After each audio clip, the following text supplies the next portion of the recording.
Hi, this is Kerby Anderson. You know, each day we take on the tough issues and provide a biblical perspective to them. The topics we cover are wide-ranging: apologetics, theology, prophecy, creation and evolution, intelligent design, marriage, family, child-rearing, the millennial generation, trends in society, politics, economics, business, religious liberty, the Constitution, public policy, foreign policy, military policy, tensions in the Middle East, abortion, homosexuality, pornography, sexual ethics, media, technology, history, and America's godly heritage.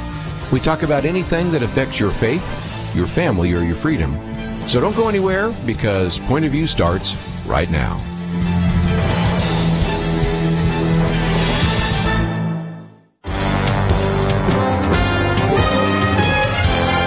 Across America, live. This is Point of View.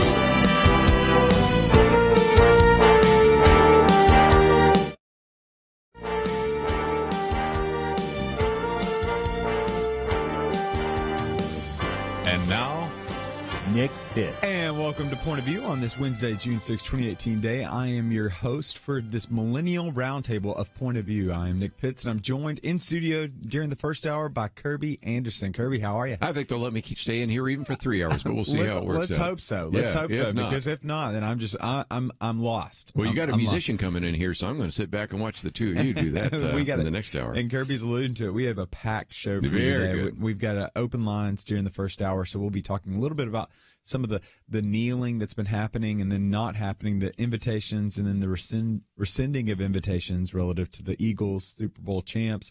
As much as it hurts me to be able to say that, the Super Bowl champion Philadelphia Eagles not showing up to the White House yesterday. So we'll be talking a little bit about that. We'll be talking about the Masterpiece Cake victory that happened in the Supreme Court on Monday. We'll be sharing a little bit about that perspective, as well as just the opportunities it opens up, especially for millennials. And then we'll also, during the second hour, be welcoming in studio Sam Allen, who is of the Sonship Band. And so Sam's going to be sharing with us a little bit about a theology for worship, but also just an understanding of the music industry, as well as what it looks like trying to manifest a faithful presence in that industry as well. And then at 2 to 3, we'll be opening it up again, talking about all sorts of things. But we thought we'd go ahead and get to it. We'll go straight to where all of the interest is going right now relative to the conversation that's happening, and that's towards the Philadelphia Eagles. Much to the chagrin of this Titans fan, we're talking about the Eagles. And so yesterday, the Eagles were originally intended to be able to go to the White House, and they would go to the White House much like many other sports champions would in years past, and they would go, and the president would greet them and congratulate them, and then there would be the obligatory picture as well as the obligatory handing over the jersey. But as has been consistently the case, the norm is no longer expected during the Trump presidency, and President Trump ended up rescinding the invitation on Sunday night, and Philadelphia Inquirer was reporting that was due to kind of a meager RSVP count, which we all can resonate with. There was a team of 52 and about 1,000 guests, and so they still had the 1,000 guests that were going to attend. But relative to the number of players that were actually going to be there, it was a little 10 or less were anticipated on going there. And so President Trump, being the entertainment figure that he is, knew that wouldn't be the best optics. And so he decided to rescind the invitation, Kerby. And when he rescinded the invitation, what was interesting is he put in the statement that was released that it was due to the kneeling of these players. Wrong. Yeah, and it's just very frustrating because, as we know, Kerby, there's a different story relative to the Philadelphia Eagles and their decision and their kind of kneeling. I guess you could say. Okay, I know that we have listeners in Minneapolis and we have listeners in Dallas, so whether it's the Vikings or the Cowboys, it's always hard to say something nice about the Philadelphia Eagles when I'm sitting across from a Titans fan. It is no easier, but let's just be honest for a minute. This may be the most, as I said the other day, the most Christian team in the NFL. I've got an article here that just goes on and on about all these individuals that are part of a prayer group. This particular one talks about the Bible studies they have, how they use Logos software. We're talking about, some of these individuals wanting to go to seminary like Nick Foles. You got Carson Wentz, who may be the most popular player in Philadelphia history. Chris Margos, Zach Ernst, Jordan Matthews. We can go on and on and on. So first of all, it's unfortunate it had to happen for a team that is really very Christian and obviously was vilified by saying they're not coming because they actually believe that you should kneel. This is a team that did not have anyone during the actual games. I think one guy did during the preseason, but he was cut. There is not one of these players that actually kneeled during the NFL season. So to have Donald Trump say something that was just factually incorrect wasn't helpful, was it? No, it's frustrating. I'm looking at Andrew, who's one of the producers here, and he's the big Eagles fan. I'm kind of glad that there's a soundproof glass that's separating us right now. I've said all sorts of nice props towards the Eagles right now, haven't I? But I do think Kerby illuminates one and a couple of things that I think is just really important for us to understand. One is that no Eagles players kneeled at all during the season. Now, there were some that were raised their fist in protest, but they didn't kneel. And we know there's a sensitivity relative to kind of the national anthem is what we're finding out. So there's that component. No Eagles players kneeled during the national anthem.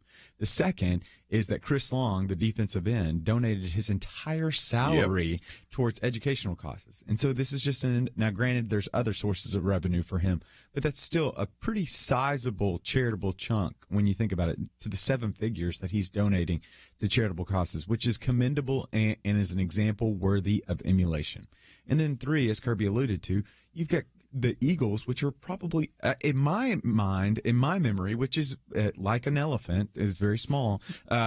He's just one of the most evangelistic teams I've ever seen. Yeah. You've got Carson Wentz, who has the Audience of One Foundation, literally has AO1 that symbolizes only playing for God. Right.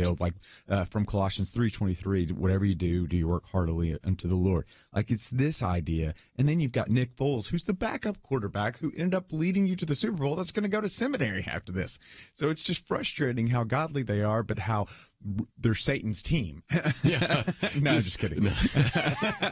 But nevertheless, they're just a good group of men. But then to see them vilified because of this, it's just very frustrating, which again illuminates a bigger perspective of should we even be conducting this tradition anymore? Is this something that's worthwhile? Well, and even before this president, who is known for saying some pretty outrageous things, even before he said some of the things about the Star-Spangled Banner and the national anthem, the NFL, you've got a couple of years ago, not that far long ago, the New England Patriots, Chris Long, Martellus Bennett, Devin McCourty, and others didn't come.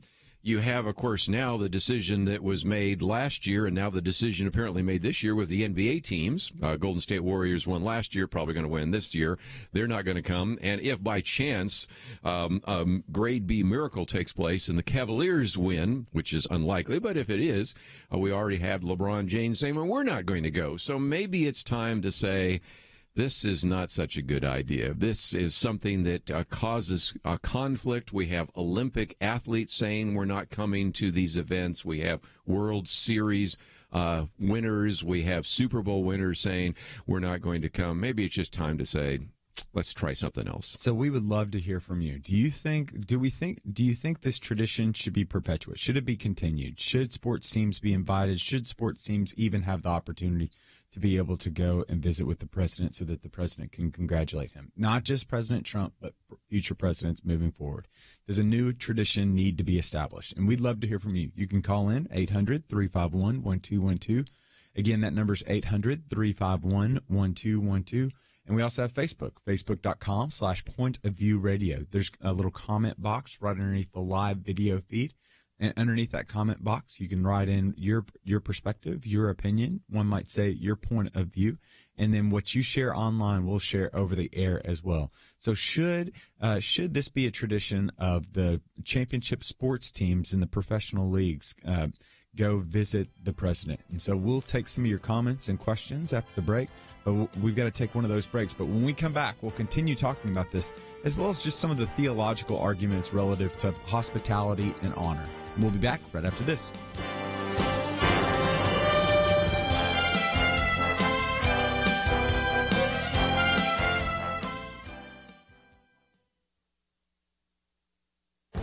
This is Viewpoints with Kerby Anderson.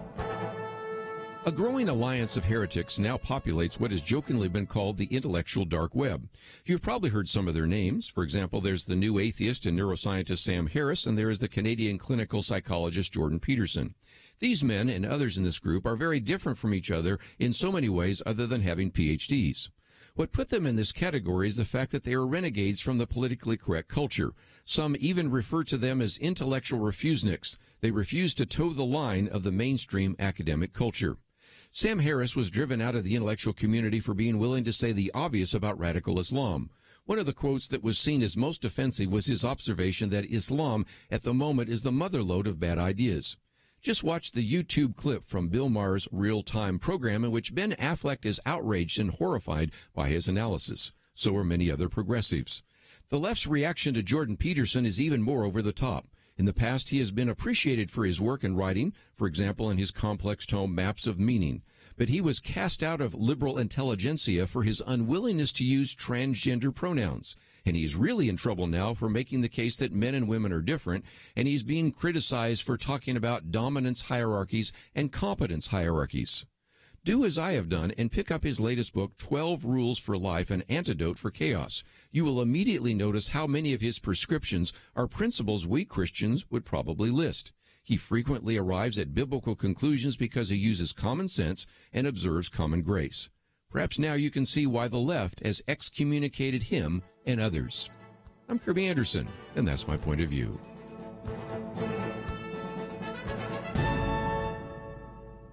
Take Kerby and the Point of View team with you on the go with the Point of View app. Search for Point of View Radio at the Apple or Google Play stores.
You're listening to Point of View, your listener-supported source for truth. And we are back on Point of View, and I'm Nick Pitts, joined in studio today by Kerby Anderson, and we have been talking about the NFL, and specifically the Philadelphia Eagles getting disinvited from President Trump's, the White House, I guess you should say, the People's House, I guess one would say, due to their, what President Trump said was they're kneeling, but what we know to be true wasn't necessarily kneeling. It's just kind of a meager showing.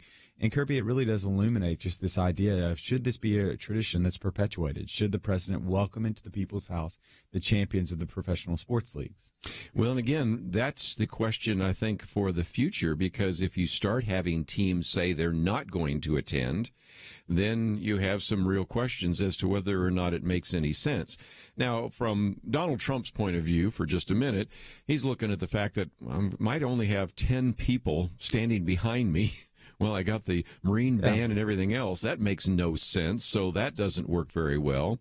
And if, again, you're going to do one with the Golden State Warriors and half of them are going to go to the Holocaust Museum or the African American Museum or whatever and not even come to the White House, why bother?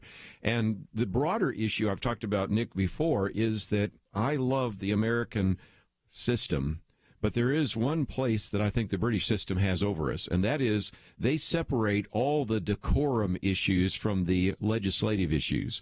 In other words, if you have a team that wins soccer or an Olympic champion, they get to go be with the Queen, and it doesn't have to occupy the time of the Prime Minister. Unfortunately, or fortunately, since we don't declare titles of nobility in the Constitution, he has to do both. And some presidents love this. You know, Ronald Reagan and Nancy Reagan loved the state dinners, and I got a sense that Barack Obama loved having the athletes come. But some of them don't like it at all. You know, you think of all sorts of people, Calvin Coolidge, maybe even Jimmy Carter. They hate that. And it seems to me that this is that kind of stuff, that it just doesn't make a great deal of sense. It doesn't advance the agenda of the government. And these state dinners where you have the ambassador from Colombia or Ghana or something like that, what purpose does it serve other than just to occupy the time and attention of the president and his staff? So this may be one of those times where it sounded really good at first to invite athletes to come to the White House, but if they don't want to come, then we don't need to have it. So here's where I can understand your argument, and also you heard it here first. Kirby wants us to have a king. You heard it here. He wants us to go. I think we already have one. His name is Donald Trump. Yeah, no, that's a bad shot. But I mean, I do think I think there's a if I was making the argument, I think Donald Trump, just personally, he's just not he is not a figure that is very favorable among athletes and among Hollywood. I think we can all agree. Yeah. And Obama was. Obama was. And you want to play Trump's to your strength. You want to play to your strengths. He's highly politicized individual that's extremely partisan, much like literally the president is the leader of the party. So you expect him to be partisan. But what's happened with President Trump is he's tended to make everything a culture war and a political argument. Everything is. And so why I would just say play to your strength. Don't necessarily do that. What he does really well is when he brings in some of these union workers, or when he brings in he brings in Kim Kardashian West, for example. Just play to your strengths. Play to what you do. And that's what every president has done. That's why President Obama did certain things the way that he did. That's why President George W. Bush has done the things the way he does. It just understand your strengths and play to those. And so I wouldn't say it's necessarily something that he needs to perpetuate into the future, because who knows? Whoever is the next president might have a greater affinity for Hollywood, or might have a greater affinity for the sports teams like Ronald Reagan did, or throwing the football around. So we'll see. We'll see. But what I also think is just extremely important is we've just got to get away from politicizing everything. I think we're just so. Don't you get tired of this? I think most of our listeners probably out there are just tired of how everything is turned into a political joke, a political argument. You can't even watch TV anymore. Now, there always has been a subversive element. We can agree with that. There's always been a subversive element that's trying to persuade you towards a particular opinion on television. But it seems as though everything is so overt now. We can't watch Roseanne without it turning into a political argument. We can't watch Big Bang Theory without it turning into I think we're just tired of all the politics for a large degree, right? And I think that's back to the point. This is the Millennial Roundtable, and I think some of us that are the older guys around the table are frustrated with it, but I think your generation is as well, and that's part of the issue. And I've heard you say, just even last week we were talking about Roseanne, you just, after a while, you just say, when are we ever going to get beyond this? I mean, think of my experience, seeing the 1964 Civil Rights Act passed, seeing all the progress taking place, electing an African-American president, and in some respects, race relations seem worse than they ever were. Same thing. What about the issue of the Star-Spangled Banner or the national anthem? I can remember a time in 1968 where Harry Edwards raises his hand, a black fist, which you and I just got a chance to hear the other day, interestingly enough. And when he started talking about why he did that, I'm going, I think I agree with everything I heard him just say. But he did. That was a good example of a good message at the wrong time. Yep. Because if you thought it was controversial back a couple of years ago in 2016 for Colin Kaepernick to take a knee during the national anthem at an NFL game, you can imagine the reaction of my generation when Harry Edwards raises his hand with a black fist and during the Olympics in Mexico City. And again, these are good examples of people pointing to an issue that you would hope eventually we would resolve, but we can't. You protest the national anthem, whether it's in 1968 or 2016, there are consequences, and I, like you, I'm tired of it. I think it would be nice to be able to watch the NFL without having somebody try to tie it into the latest controversy. I just want to watch the games. I don't want to hear all the political commentary, right? And I think I completely agree. And so I think, but there's the natural reaction, though, like you paint the false dichotomy. I don't want to hear about this stuff. Well, there is also a time to hear about this stuff. There is. It's just like anybody that, for food, for example, I will go with sweet potato casserole. I love sweet potato casserole. I'll eat I absolutely, whenever sweet potato casserole is on the menu, or I know that it's going to be at somebody's house, I'm going to make my way there. I'm going to force an invitation to get there, right? But I would never want to eat sweet potato casserole every meal of every day.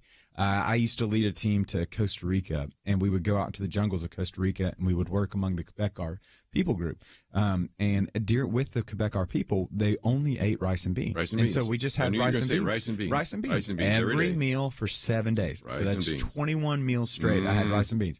I didn't want to eat any rice or beans for like the next 3 weeks. I even said no to Chipotle, which is a pretty significant thing in my diet. I think but it's safe. I just gotten so frustrated and so sick of eating rice and beans. The same can be said for the political narrative. We cannot escape politics anywhere anymore. We can't find. It's in Black Panther, the movie. It's in the TV shows. It's in music, and politics is a good thing. But it has to be in its own separation to a certain degree, or you just lose your voice, right? Time and place. I've said it so many times, time and place. And again, sometimes people don't understand the concept of time and place. They don't understand the idea that you don't have to politicize everything. And again, let's recognize that the Philadelphia Eagles politicized part of this. Certainly Donald Trump, we all agree, politicized this. So if one side would back off, maybe we'd be better off. Now, to be fair, if Mike Pence were the president right now, or is the president in the future, I still know that there would be people, even if he was not politicizing it, they would. We've already heard that one Olympic athlete said, I'm not going to go to the White House because they got that anti-gay Mike Pence there. So, that might happen. But at least if one of the sides would tamp it down a little bit, hopefully both sides would tamp it down, and we'd have our country back. Maybe. And I think this is where the beautiful opportunity is for, I would argue, for the Christian side to be able to understand that. And if you just happen to be a Christian conservative, you have a understanding of the world in which it doesn't have politics as the ultimate. From a Christian perspective, you know that the ultimate is living a life worthy of living a life in a manner that you've been called. You're trying to live a life that pleases God, glorifies Him, and works for the good of your neighbor and for the joy of your soul. And so, but then from a conservative standpoint, what Edmund Burke often postulated in the 19th century is this thing called permanent things, that there were more important things than politics. I know that comes as a aghast and shocking statement in 2018, but there are more important things. There's your family. There's these small little intermediary institutions, these little platoons. The little platoons, hey, like the nice United Way. Burke. It's just nice to have somebody There's like read the Edmund United Way. There's the Boy Scouts. There's the YMCA. There's the Kiwanis Club. There's all these other little institutions that are so essential to the very fabric of the being. And so, yes, politics has a venue, and yes, politics, there is space for that, and there should be robust arguments and movement towards the betterment of society. That's a beautiful way to be able to love your neighbors through the political process, but it can't be the entire thing. There has to be breaks in that. This is summer. Let's take a little vacation, one might say. So we've got to take a little break, speaking of. And so when we come back, we're going to continue talking about, no, actually, we're not going to continue talking about, we're going to take a knee. We're going to break. Take a knee. I had to. We're going to take a knee on this, and then we're going to jump over to the masterpiece cake. We're going to look at the ruling a little bit and better understand what does it look like for Christians now that we continue to have this freedom of religion. How might we be able to take advantage of this opportunity? And so we will be back right after this. Point of View Radio has been changing lives for a generation. Listeners have been inspired to apply themselves in all kinds of ways, to stand up as lawyers defending the Constitution and freedom, to start Christian schools, training up a new generation, to launch ministries on college campuses, even to run for and serve in Congress. So again, what are you doing to make a positive change? One way to start today is to join the Truth Team, Truth Team 360, and help us change lives. Our nation needs a Truth Team very badly. Support Point of View Radio today at pointofview.net. Set up your monthly gift by clicking the Truth Team 360 picture and then carefully follow the directions. pointofview.net. By phone, you can give at 1-800-347-5151, 800-347-5151. Or mail that first donation to Point of View, Box 30, Dallas, Texas 75221. Box 30, Dallas 75221. Point of View will continue after this.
You are listening to Point of View.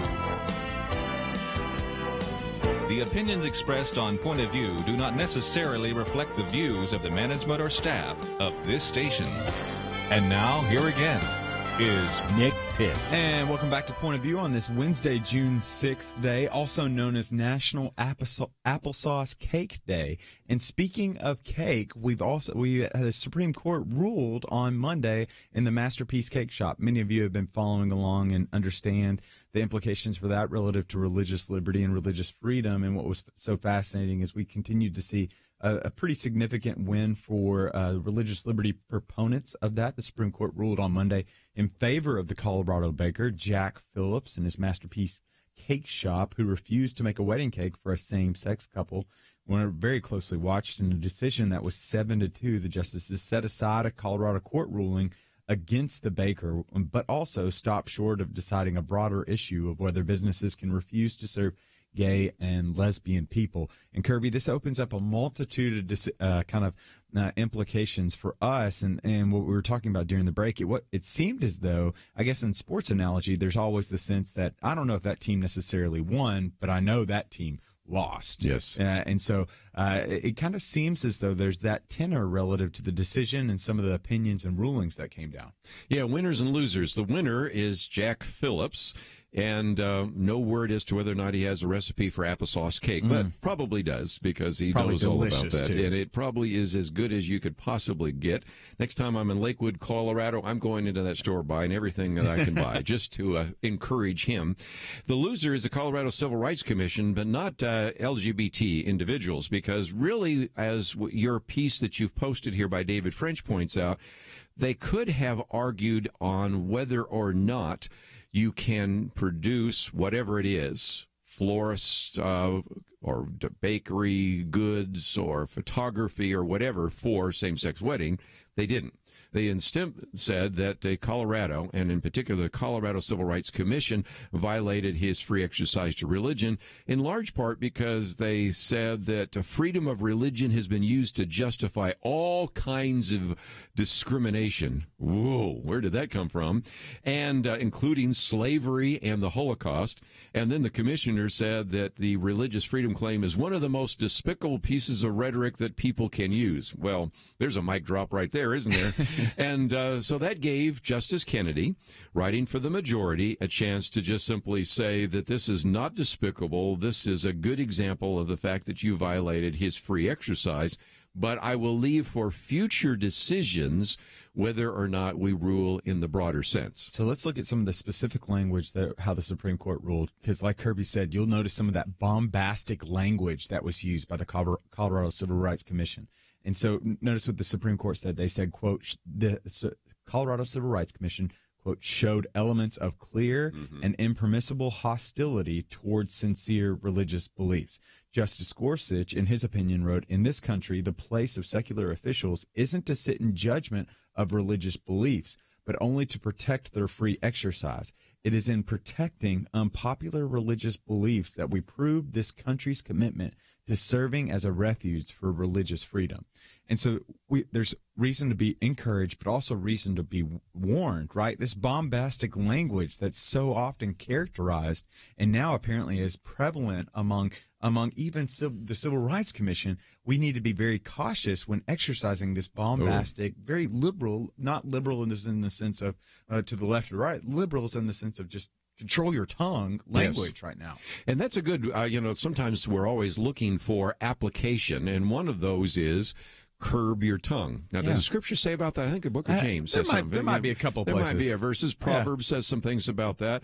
And you do wonder, Nick, and I'd love to get your thoughts about this, if indeed the Colorado Civil Rights Commission, and in particular the two commissioners, apparently that just cannot control their tongue, had just in a very kind of reasoned sort of way say, well, I just don't think that you were fair to these two individuals that came forward.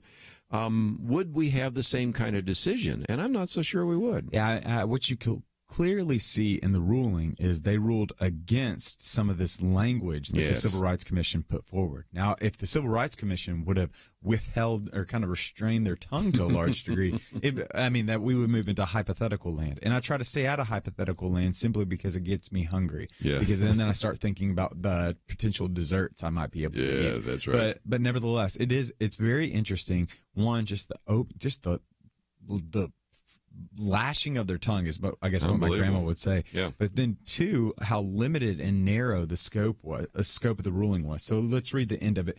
Just to quote, he says, the outcome of cases like this and other circumstances must await further elaboration in the courts, all in the context of recognizing that these disputes must be resolved with tolerance, without undue disrespect to sincere religious beliefs, and without subjecting gay persons to indignities when they seek goods and services in an open market. Now, some are saying this is very characteristic of the Roberts Court, a narrow ruling that doesn't establish far-ranging precedents on hot-button issues. Right. This was, yes, there was a win for 7-2, but it was a narrow win in the sense that there was a very narrow scope towards that ruling, which I think is very interesting, especially for religious liberty believers as well as watchers as well. Well, and again, that is one of the things that you also notice about the person who wrote the majority opinion, Anthony Kennedy. Recognize that he has really been a proponent of gay rights, the Romer decision out of Colorado, the Obergefell decision out of Texas, well, in a variety of places, excuse me. And then, of course, where that one's out of New York. But then, of course, this one, the Masterpiece Cake Shop out of Colorado. So you have in every case where he, on the one hand, wants to assert religious liberty in some small area, but overall put that in the context of the fact that LGBT individuals have all sorts of rights. And so we'll see where that goes, because if you notice, he wrote the majority opinion, but then you had a concurring opinion with Neil Gorsuch, which was also signed by Samuel Alito. Then you had another one by Clarence Thomas.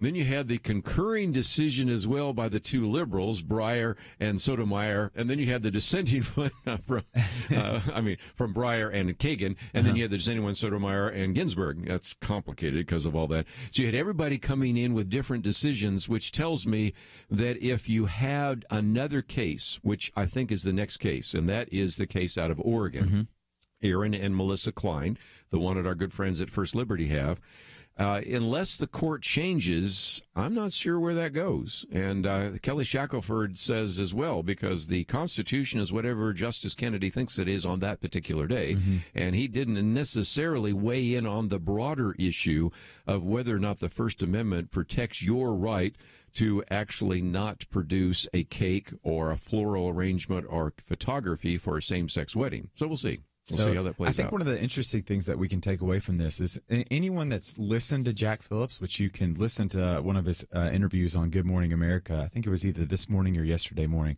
He is just a kind man. Such a nice man. He is such a kind man that really does have a conviction. And I'll count myself as one of those that were skeptical about whether he was going to be really this kind man or he's just kind of a culture warrior. But he's just a kind man that really wants to make good cakes for the glory of God.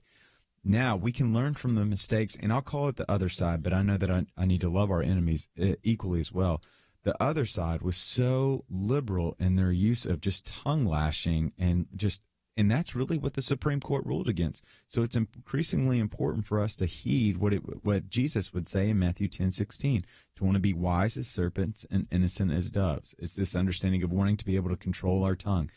Because someone that does not have self-control is like a city without walls, and so we want to have good walls, and we want to be very careful with the language that we use in the battles that we choose. I think moving forward, because what we continue to see, if we believe it to be true, and I think history is on our side, that the U.S. has enshrined this as a right that's been given to us by God, that it's protected, and the government's our shared project to be able to protect those rights.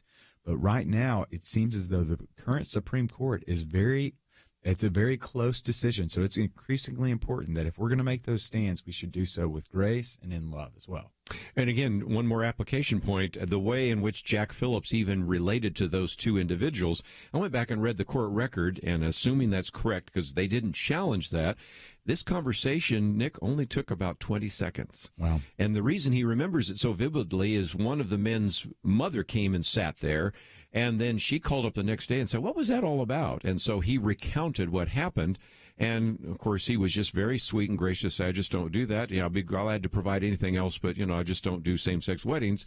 And they would just storm out. They flip him off. They did literally. They swore at him and flipped him off. I won't get into all the details, but the conversation didn't last 20 seconds. The whole interaction didn't last 30 seconds.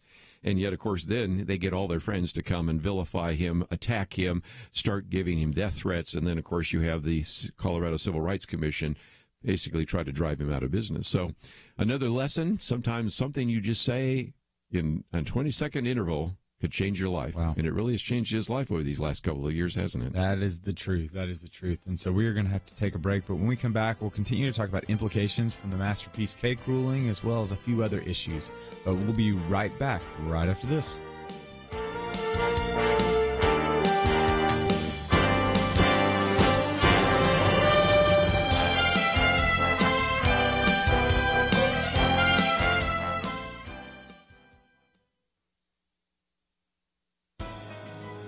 Welcome to the First Liberty Briefing. I'm Jeremy Dice. Alexia Palma had a rough childhood, but her grandparents introduced her to the Catholic faith, where she found both meaning and comfort. After college, Alexia found a job working as a health educator in a health clinic located in inner-city Houston, Texas. She taught courses on general nutrition, high blood pressure, glucose intolerance, diabetes, and a series of classes on becoming a mom, along with several others. One of the other courses was a class on family planning, in which Alexia would be required to teach about birth control. Well, that presented a problem since her Catholic faith morally opposes birth control. She voiced that concern to her supervisors, and they quickly arranged a simple accommodation, recognizing that this course was less than 2% of her job, and accommodating her religious beliefs did not present an undue hardship on the company. Well, that worked for 18 months until new management took over. The new management ended the accommodation. Its vice president told her that employees are required to, quote, put aside their personal beliefs at work, and insisted that she either do so or be terminated. Well, Alexia refused and was fired. First Liberty Institute filed a charge of discrimination with the Equal Employment Opportunity Commission on Alexia's behalf. Federal law requires employers to at least try to accommodate the religious beliefs of their employees, especially when less than 2% of their job requires accommodation. To learn how First Liberty is protecting religious liberty for all Americans, visit firstliberty.org. I'm Kelly Shackelford, President and Chief Counsel of First Liberty Institute. Some people think our religious freedom will soon be gone, but that's not true. The fact is that First Liberty, a national network of America's top attorneys, is winning over 90% of our cases. We defend religious freedom for people like you. Go to firstliberty.org and read the exciting story. That's firstliberty.org.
Now, back to Point of View, your listener-supported source for truth. And we are back on Point of View, and I am Nick Pitts, your host for today, and joined in studio by the one, the only Kerby Anderson. And we have been talking about the Masterpiece Cake ruling that came out earlier this week on Monday.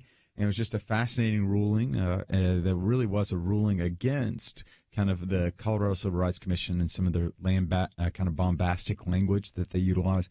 But also it was a pretty big win for religious liberty. There were some that were very questionable and skeptical towards this, but it looked like it moved as though it was moving in the right direction, which again gives us the freedom and opportunity to be able to work towards our good. And, you know, Kerby, we've been talking a little bit about this idea of just the understanding of the Christian in the workplace and kind of manifesting faithful presence, as our friend James Davison Hunter would advocate for. And it really does. This ruling really does give us a sense that there is a hostility in the culture towards us, and it really should change our countenance as to how we interact in that very culture. You know, it's just interesting. I saw a very good article the other day. Somebody had done an interview with James Davidson Hunter, who's been on the program with us before, but it has been years. I thought, maybe we should get him back on again, because he's the one that kind of got us thinking about this idea of culture wars in the first place. And we have to recognize that even if we are kind and gracious and respectful and honor individuals and follow duty and all the things we talk about, and we're persons of integrity, we'll still be criticized. Yeah. I mean, after all, look at what people said about Jesus. Yeah. Okay, so that comes with the territory. And if nothing else, Jesus promised us tribulation. But we don't have to give the other side cause for reaction.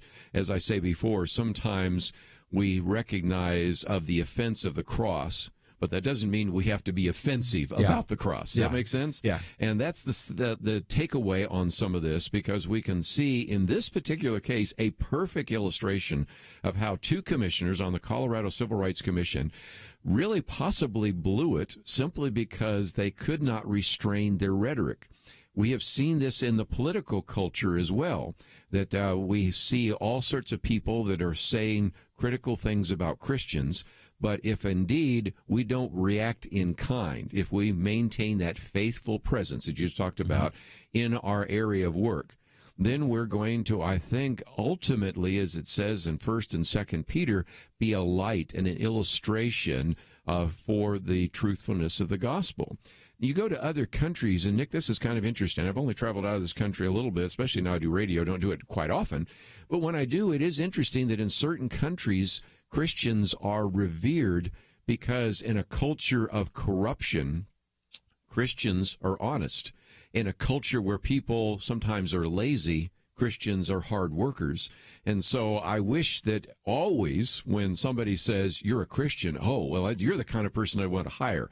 Sadly, that's not always the case, is it? Sometimes they say, oh, you're a Christian. Oh, boy, I don't know what you're going to be like. But there are some places where you can go in the world where being a Christian is an asset because you are so different from the culture that you really are given some props. And I hope that that's maybe a lesson we can learn here in America. Yeah, I think one of the interesting things, especially if we kind of gear back towards millennials, is there is a sense that what do millennials believe now? And so when you think about the same-sex marriage debate that's happened right now, that there is just very much a favorable view towards millennials that are even evangelicals. It's 49% of evangelical millennials believe that same-sex marriage is a positive gift from the biblical narrative. And so you've got it's not overwhelming because it's right under 50%, even though the margin of error could put it over. But nevertheless, what we continue to see is that there's just this relational component to millennials that really does cause individuals to be able to be very non-confrontational to a large degree. Now, this is where I could hear somebody coming up against me and saying non-confrontational. Look at some of your videos and what you guys post on Facebook. Well, I would say yes to that, but I would also tell you that the internet doesn't reflect reality. Right. Like what you look at what's happening actually in person, and it's just very much trying to get along and trying to get together. They try to avoid certain conversations. Yeah. And so I think I think that works its way out in a variety of things when you see this relational lens to view millennials through. Not only through same-sex marriage, but also think about it through marijuana usage. Think about it through the pro-life movement as well, because millennials are the largest, most favorable pro-life generation that we have in the American experiment right now. Because, again, we see it as a child. We understand that baby experiences sensitivity, experiences pain at 22 weeks as early as we can tell. And so there's a relational part for us that wants to be able to work with that. And so I think it's just going to be increasingly important moving forward is to how can you, as Russell Moore says in his book Onward, how can we be convictionally kind towards one another that doesn't sacrifice kindness for the sake of truth, but also recognizes how can we speak truth and how can we show truth to a culture that is increasingly hostile towards truth. Yes, well, we had a conversation about that the other day with a millennial, interestingly enough, who might be on the program with us in the future. And by the way, I'm speaking about millennial. The next issue for Outlook is on millennials. Our intern, Emily, has written an article. I've written one. And we also were talking with an individual the other day, and we got talking about this idea that you want to have your biblical convictions, but you also want to have your biblical compassion. And since she works with the Institute for Religion and Democracy, we were talking about the whole issue of course, same-sex marriage, as well as a variety of other social issues. And I said, in the past, oftentimes the fundamentalist church has been real good on the biblical convictions, but pretty low on the biblical compassion. Because she's been working in the mainline churches, I said sometimes what you find is in the mainline churches, especially in the liberal churches, they've been real good on the biblical compassion, but not very much on the biblical conviction. Mm-hmm. But these are equally true ideas, truth and love. And it seems to me that one of the challenges for a generation that's big on truth is to show love. Right now, your generation oftentimes talking about, I just want to get along. I don't want to be too ruffle any feathers. So I'm real big on the love part, but the truth stuff's a little tougher. Sometimes you need to find some opportunities to speak truth. It's not an either or, it's a both and, truth and love at the same time. Yeah, and I think one of the ways that I'm encouraged by this is probably two areas that I see millennials really moving towards right now. I think the first piece is on the immigration debate. Yeah. I think, and again, you're not going to see it from a political standpoint because, again, millennials, I think the numbers are indicative. Millennials have largely checked out of the political process. Mm-hmm. But what I do think you see is a large engagement of millennials in some of these refugee camps and settlements that are really getting involved and doing work in such a way that they might be able to be the hands and feet of Jesus, even though because, again, there's that relational component. I want to be able to act out because as John said, we want to love in both word and deed, not just simply say with our words that we love these immigrants, but also we love them with deeds as well. And then I think the environmental issue. Now some are going to push back. I'm not talking about global warming. Okay. That's neither here nor there. And we don't have to get into that. I'm just saying that we have been creation care. We have been called. It's so clear in the biblical narrative that we have been called to cultivate the ground in which we've been given. And there's a sense that it's the talents and gifts that we have, but also a recognition that God has given us this earth to be able to tame. And we need to be very good stewards of that. And so I think those are two issues in particular, if you're trying to reach out to millennials, for our listeners that are paying attention, are two areas that seem to be areas that are resonating with them, of being able to show them that you care about the environment. Now, you don't have to get into the political debates about, is the earth warming up? Is the earth cooling down? Who's responsible for what? You don't have to get into the political debates. Just show that you care about it. Because the biblical narrative is very clear. We should care about creation. That's very clear. We can get it. There's other ancillary topics, but that might not be necessary for the church environment.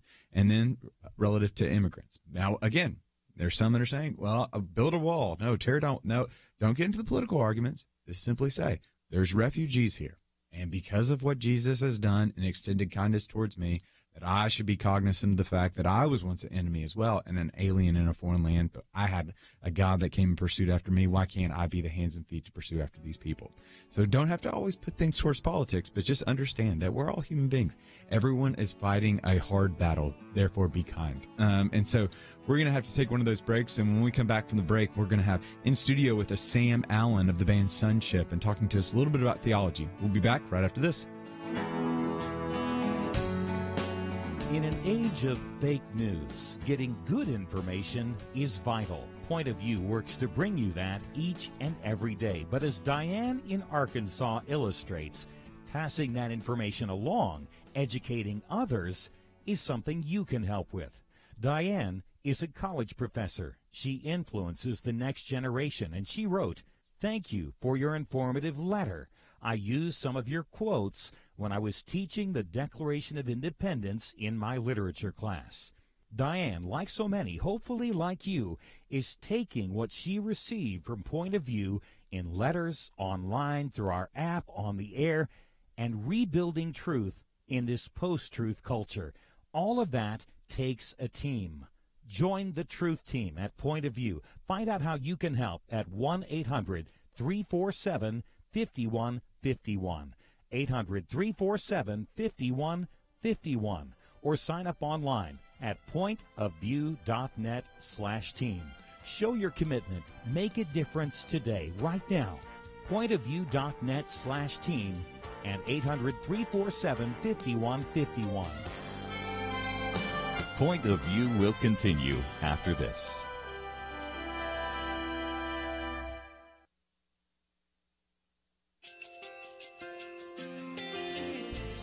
I just want to thank you so much for all the wonderful programming you have. You're just absolutely fantastic. I recently started listening to Point of View, and I really found it interesting because of the different subjects you cover. Thank you for that. I really appreciate everything that you do in keeping us informed. Thank you, Kerby, for everything that you have been doing. I appreciate all the work that you're doing, advocating for the Word of God. Thank you so much. Point of View, I think, is absolutely necessary because it's a Christian perspective, a biblical worldview perspective, and receive very current, up-to-date information about what is really going on, week to week in our culture, which is changing so rapidly, and yet it's morally sliding backwards. Yeah, I'm just, first of all, I think you guys, y'all's program is wonderful, and enjoy it every day. I learn so much every time I listen to it. Point of View Radio Talk Show.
Hi, this is Kerby Anderson. You know, each day we take on the tough issues and provide a biblical perspective to them. The topics we cover are wide-ranging: apologetics, theology, prophecy, creation and evolution, intelligent design, marriage, family, child-rearing, the millennial generation, trends in society, politics, economics, business, religious liberty, the Constitution, public policy, foreign policy, military policy, tensions in the Middle East, abortion, homosexuality, pornography, sexual ethics, media, technology, history, and America's godly heritage. We talk about anything that affects your faith, your family, or your freedom. So don't go anywhere, because Point of View starts right now.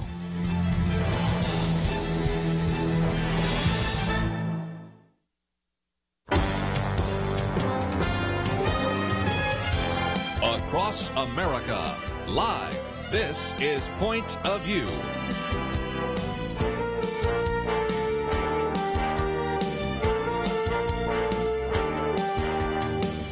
And now, Nick Pitts. And welcome to Point of View on this Wednesday, June 6, 2018 day. I am your host for the Millennial Roundtable, the Point of View radio talk show, Nick Pitts, and I am so grateful that you've decided to join us today. We've got in studio the one, the only Kerby Anderson. Kerby, how are you today? I'm doing very well, and happy National Applesauce Cake Day, right? National Applesauce Cake Day, there you go. D-Day, National Running Day. Yeah, D-Day especially. We're all over the place. Yes. We're all over the place with the days. And then we've also got in studio with us Sam Allen. Sam, how are you? I'm doing great. Thanks for having me, Nick. Very great, very great. So this is our second hour, but this is our first hour for most of you all. But during the first hour, we were talking about everything from the Masterpiece Cake Shop ruling in the Supreme Court to some of the implications for that relative to Christians kind of wanting to live out their faith in the public sphere. But also we were talking about the Philadelphia Eagles, which is just a little strange for us, especially being here in the heart of Dallas. But nevertheless, that's neither here nor there. We don't usually get to talk about our Cowboys or even my Titans during the playoff season or off season. Not much to talk about, but nevertheless. Or your Nashville Predators either. I don't want it. Now you've hurt my heart. Now you've hurt my heart right now. Got two Nashville guys here. Yes. But nevertheless, we were talking about how President Trump disinvited them from the White House celebration yesterday, and what does that look like for us moving forward? Is this a tradition that should be propagated into the future? Should this just be something that's just left to history? And so we talked about a little bit about that. But we've got a great show for you for the next 2 hours. For the majority of you that are listening in, we'll have during the first hour, like we've introduced Sam Allen, who's a singer-songwriter for the band Sonship, and he'll be sharing a little bit about himself. But then also in the second hour, we'll be kind of exploring some of those issues about the Philadelphia Eagles, the Masterpiece Cake Shop, and we might even get into the swimsuit competition or lack thereof and the Miss America pageant. Miss America. But because there's nothing you would like to hear more than two men talk about the swimsuit competition. Maybe not. But nevertheless, we're so excited you decided to join us. And so please know that you can call in that number, ask questions for Sam, as we're just going to be kind of giving an overview of him. 800-351-1212. Again, that number is 800-351-1212. And for those of you that were brave enough to watch us on Facebook or watch us online, you can go to facebook.com/pointofviewradio, and right underneath the video component, the live video component, you can leave your comment right underneath there, and what you share online will hopefully share over the air as well. But nevertheless, Sam, we are so excited to have you here. So tell our audience a little bit about yourself. When did you get started in music? Are you originally from here in the Dallas area? What does that look like? Yeah, so I am from the Dallas area. I got started in music at a young age, don't even remember, started piano lessons. And like most teenagers, when I hit my teenage years, I said, Mom and Dad, I'm done with piano lessons. This is too hard. This is a pain. And they said, actually, you can't quit. You're required to keep doing it. And so I was kind of mad about it at the time. But then a year passed, and suddenly something flipped, and I guess it just clicked. And I was like, okay, I actually want to do this like forever. So Thank you, Mom and Dad, for not letting me quit.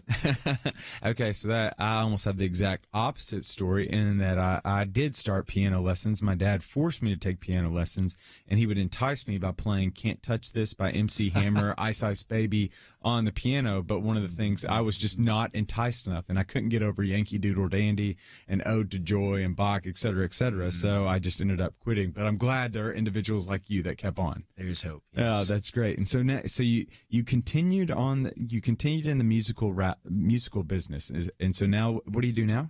I did. So today I am a music teacher, a worship pastor, and then, like you said, I play in the band Sonship, and we're an addiction recovery band. Really? Maybe you've never heard of that, No. but that's because it's something that doesn't actually exist yet, so we're making it a thing. It does exist now, I guess. Okay. So tell us a little bit about that, because those are almost like two things that I just don't think about going together, right? So there's the addiction component, but then there's the band component. Tell our audience a little bit about that. Yeah, so let me back up a little bit in my story of addiction, if that's all right. Yeah. So back in basically growing up during all this time, like most teenage boys, or not, I say most, but many teenage boys, I got caught up in pornography and began keeping it a secret from those around me, and was very involved in church, had come to Christ at a young age, and but just couldn't shake this. And then I started to get caught because things got progressed more and more. But as I got caught, I just went further into hiding. And this continued throughout different stages of my life. I'd always set these goals of, okay, well, when I graduate high school, then I'll be mature enough to figure this out. And it didn't work, Yeah. Then maybe when I am off at college, I'll find a good church, and that'll work, and didn't work. Maybe, the big one was when I'll get married. I got married during college. This will fix my problem. And of course I got married, and not long after was back into it. And then in 2014, God kind of came into my life, and one night he basically, I was half asleep, and he just sort of forced some truth out of me with my wife, and just began that journey of actually telling the truth and being vulnerable. And that's when my journey of recovery began. And my wife said, hey, you need to go to such and such group. It was a 12-step recovery group. And I said okay, because I would have said okay to literally anything at that point. Yeah. And I went and thought, man, these people are super weird. I'm not like these people. And then I went again, and I was like, these people are super weird. Maybe I'm a little bit weird too. And then the third time I was just like, I don't even care. Like, I just need to be here, and this is helping. And so since then, I've been sober and clean from that for a little more than 4 years now. So it's phenomenal. I'm grateful for that. So yeah, Kerby, I mean, we hear same story, and I mean, the statistics prove to be true, right? And so it's upwards of 85% of children that are exposed to pornography and then develop, and then many of those, the vast majority of those, are developing an addiction. And it just goes back to the biblical narrative that everything eventually will come to light. And thinking about David Foster Wallace, and he says that the truth will set you free, but not until it's had its way with you. And, that's right. And it seems as though this is just one of those pressing issues in our culture today. And this addiction issue, Sam, is a lot bigger than just that. Of course, we do focus on pornography, and we have Pure Hope in this ministry, and a variety of other ministries, either in studio or by phone. But when you add to it all the other addictions, drug addiction, alcohol addiction, gambling addiction, of course, you're talking about sexual addiction and all the rest, you have a real possibility for ministry through Sonship, don't you? Yes, absolutely. So as I got into that recovery community, I started to meet people that I didn't identify with at all, that you're talking about, people with drug addictions or alcohol addictions.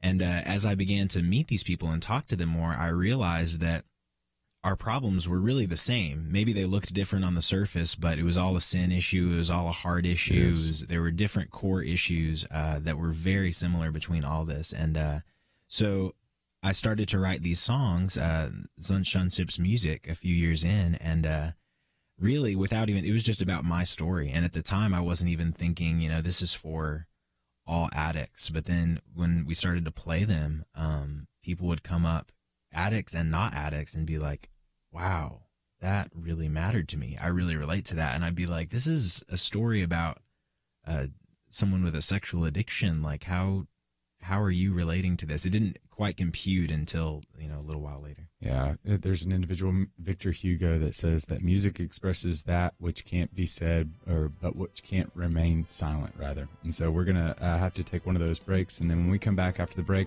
we'll continue talking with Sam about his music, as well as just his past, but also where he's going into the future. We'll be back right after this.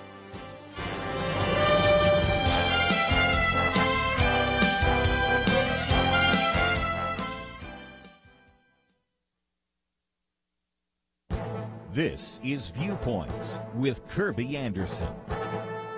A growing alliance of heretics now populates what has jokingly been called the intellectual dark web. You've probably heard some of their names. For example, there's the new atheist and neuroscientist Sam Harris, and there is the Canadian clinical psychologist Jordan Peterson. These men and others in this group are very different from each other in so many ways other than having PhDs. What put them in this category is the fact that they are renegades from the politically correct culture. Some even refer to them as intellectual refuseniks. They refuse to toe the line of the mainstream academic culture.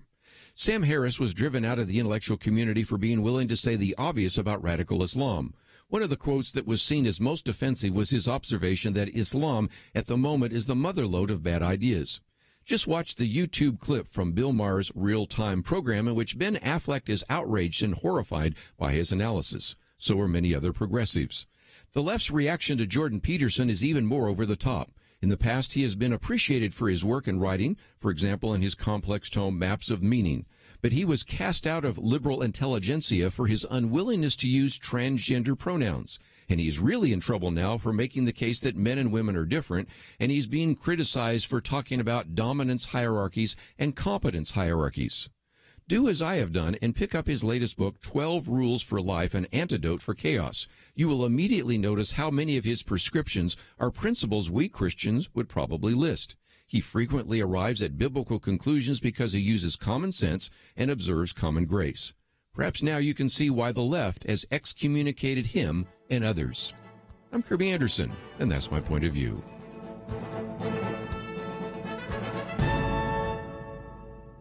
Take Kerby and the Point of View team with you on the go with the Point of View app. Search for Point of View Radio at the Apple or Google Play stores.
You're listening to Point of View, your listener-supported source for truth. And we are back on Point of View, and I'm your host, Nick Pitts. I'm joined in studio by Kerby Anderson, as well as Sam Allen, who is of the band Sonship. He's a worship pastor, songwriter, and frontman for the Christian recovery band of Sonship. And Sam was telling us a little bit about his story about he ventured off to college and really did struggle with an addiction. You struggle with a sexual addiction, but one of the fascinating things that happened, though, is that, Sam, you found music to be really a great outlet for you to be able to speak truth out of this, and also to speak in your testimony about the recovery component. Tell us a little bit about that.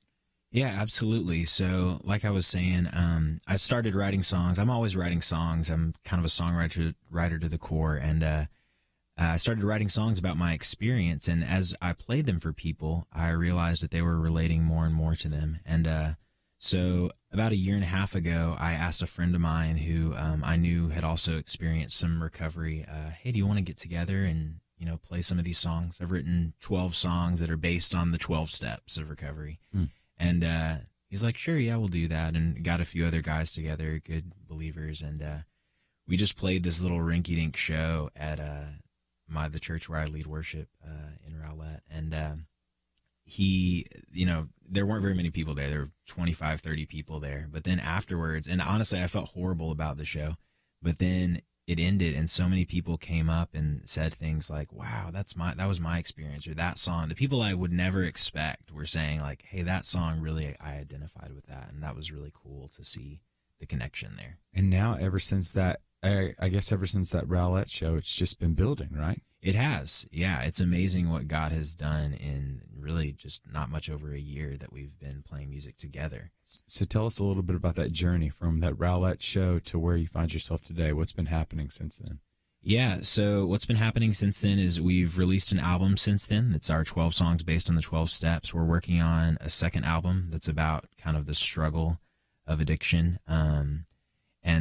We were playing more and more shows, and we're expanding outside of Texas where we're based. And so kind of our goal going into this year and 2019 is to really hit all the states and go international. And we just really feel like this is a message that's not being covered in the Christian community as loudly as it should be. We feel like there's really great worship music that exists in the world, and we don't feel the need to step on the toes of those great artists and their hearts, but there's there's a hole that we see that we want to fill. Yeah, because I think that's an important characteristic. One of my best friends is a worship leader, and help our listening audience better understand that. Because there are worship songs that are for the people of God. There are hymns, there are anthems that are for the people of God to be sung collectively. But then there are just truthful Christian songs, I guess you could say, that have explicit Christian overtones that aren't necessarily conducive for leading the people of God in, but it's truth that can be sung over you. That's good to be reminded of, that has a way to subversively get to the back of your mind, even if the front of your mind logically just won't find its way, right? Absolutely, yeah, I agree. And for us, it's about bringing those thoughts that we all have and those feelings that we all have, but sometimes we might be ashamed to speak them out loud, our doubts about God and our feelings of insecurity and fear, because I believe God wants to hear those. God really God can't heal what we're not willing to hand over to him. So yeah, it's kind of like one of the verses I often cling to is the Jeremiah 17:14, the idea of heal me and I will be healed, save me and I will be saved, for you will be the praise of my lips. Just this reality of that you have a God that's literally knocking at the door is what Revelation would say. He's knocking at the door and wants to come in. And there's just this closeness that he is to us, but also there has to be a willingness for us to surrender to him, right? Right, exactly. Yeah, and so one of the fascinating things is it seems as though you're experiencing some resonance with your songs, which again in our culture it just doesn't seem like that would be something that we would be hearing of, right? Because there seems to be just this very much this hostility, even what we were talking in the first hour, hostility towards Christian truth, but you seem to find resonance with it. Yes, absolutely. Even between non-believers, that I'd actually just met up with a friend today who's not a believer, and he plays a very different style of music than I do, but I gave him the album and he was like, man, that's actually really cool.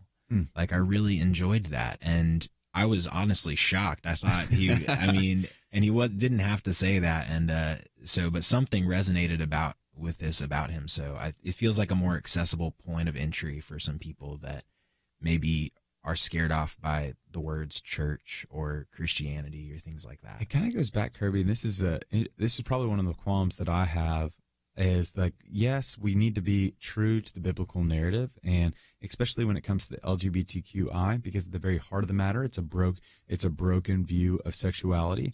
But just as broken as the LGBTQI movement is pornographic movement as well. And those two are interconnected in my mentality, especially in my theology. Those two are both expressions of brokenness relative to sexuality.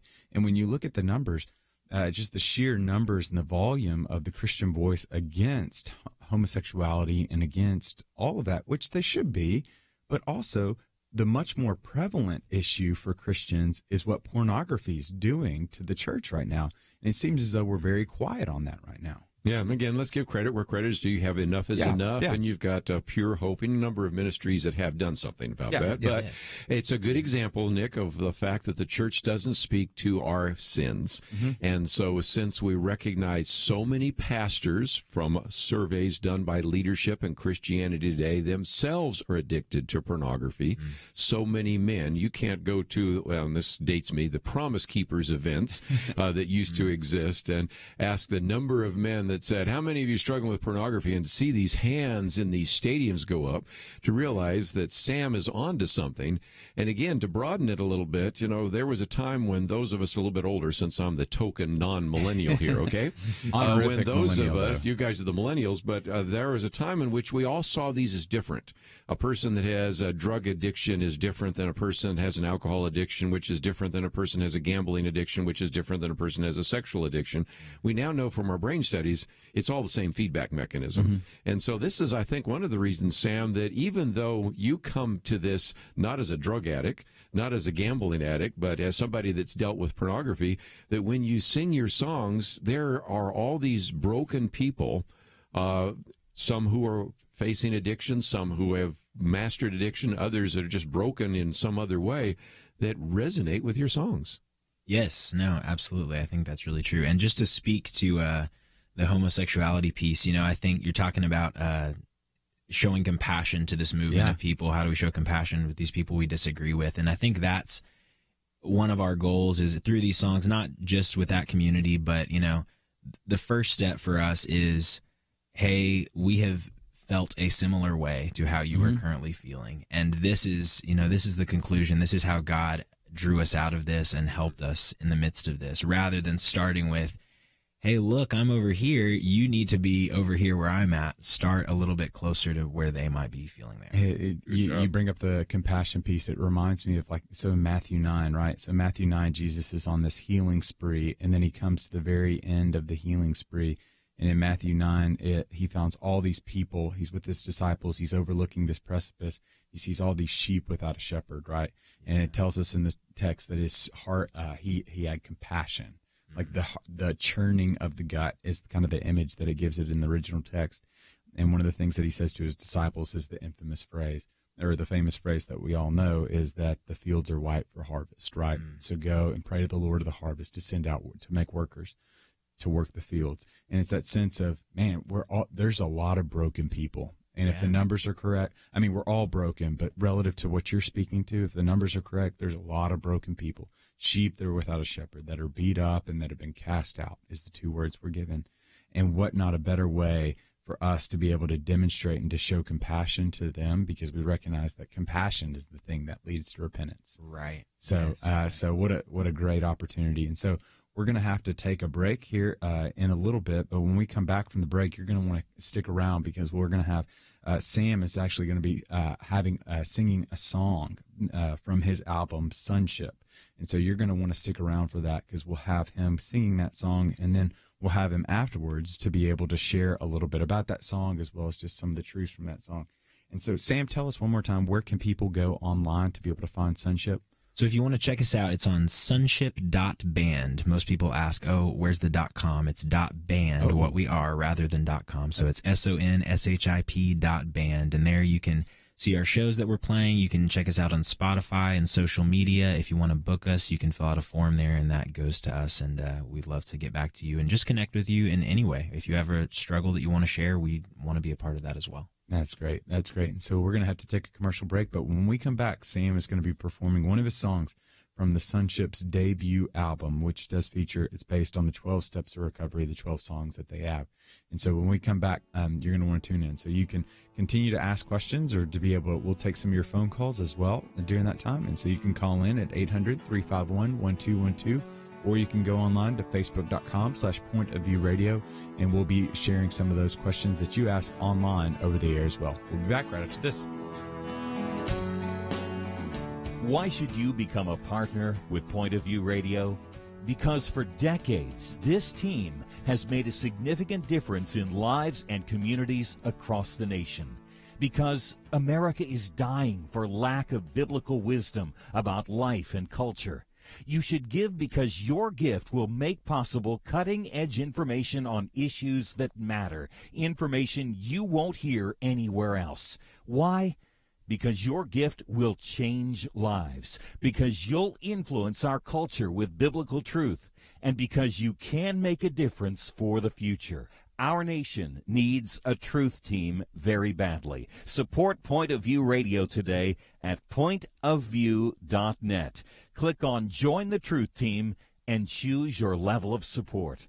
Pointofview.net, or call 800-347-5151, 800-347-5151, or mail that first donation to Point of View, Box 30, Dallas, Texas 75221.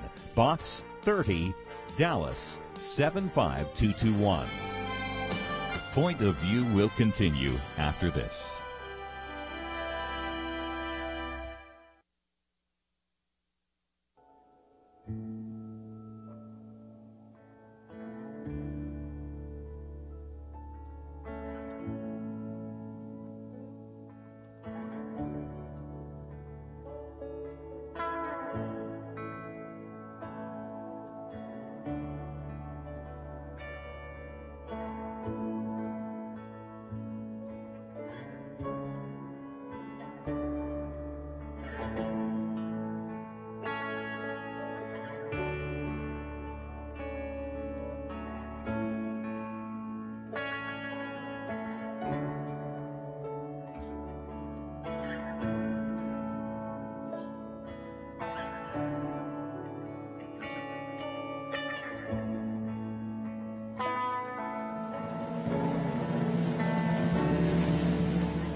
You are listening to Point of View.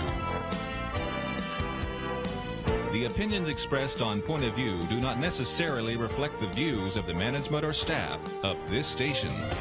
And now, here again is Nick Pitts. And welcome back to Point of View. I am your host for today, Nick Pitts, and I'm joined in studio by Kerby Anderson. And we have been talking with Sam Allen as well. And so just to give you a recap of Sam's story, he is a worship pastor, a songwriter, and the frontman of a Christian recovery band called Sonship. Christian recovery band probably sounds a little new to you because Sam has just really decided to meld together this understanding of recovery because we're all broken individuals. But Sam just has a pretty resonant story relative to kind of sexual brokenness just due to pornographic habits. And so, but coupled with that, the Lord God has not only delivered him out of that, but helped him to be able to redeem this talent, this passion, this affinity for music. And one of the beautiful things of what Sam does is he's been able to write songs in such a way that is hopefully going to give ear and fall on ears for individuals that are suffering and that are struggling in the midst of this addiction that really is just eating this generation, not just this generation, but every generation's lunch right now. Right. And so we've asked Sam to come in, and not only has he just been phenomenal to be able to talk with, and I'm showing my Tennessee bias because he went to school in Tennessee at Belmont University.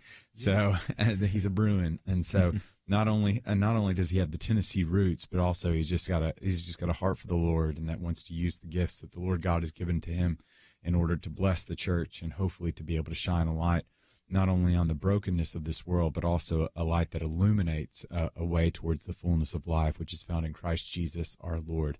And so we've asked Sam now to come and sing a song. And Sam, what's the name of this song? The song is called The Space Between. Okay. Do you have anything you want to share about this song, where it comes from or anything like that?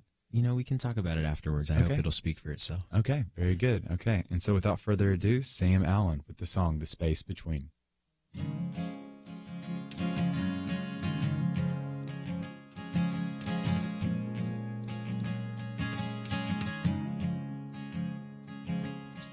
You know the silly things about me,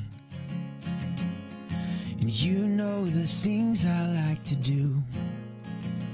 You know all my favorite songs and my favorite shade of blue. But if you knew, and you know my stupid little habits, and sometimes you even think they're cute. But I just wish the worst you saw was the worst part of the truth. 'Cause if you knew, part of me is still hiding, and there's a heart beneath my silver lining. But please don't leave if I let you see the space between the man I really am and the man I want to be.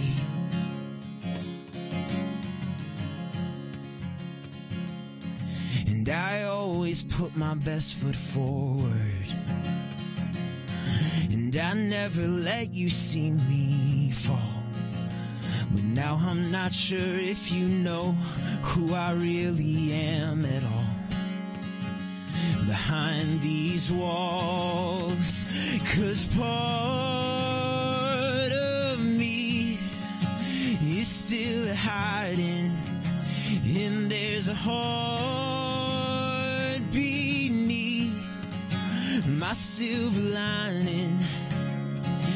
But please don't leave if I let you see the space between the man I really am and the man I want to be. Oh, the man I want to be is somewhere in my soul, but something in my skin is taking my control. I wish I could wake up with a way to finally let my demons go. Oh, just set them free. 'Cause oh, I wanna be in part of me is still hiding, and there's a heartbeat beneath my silver lining. But please, please don't leave if I let you see the space between the man I really am and the man I wanna be. Oh, there's space between the man I really am and the man I wanna be.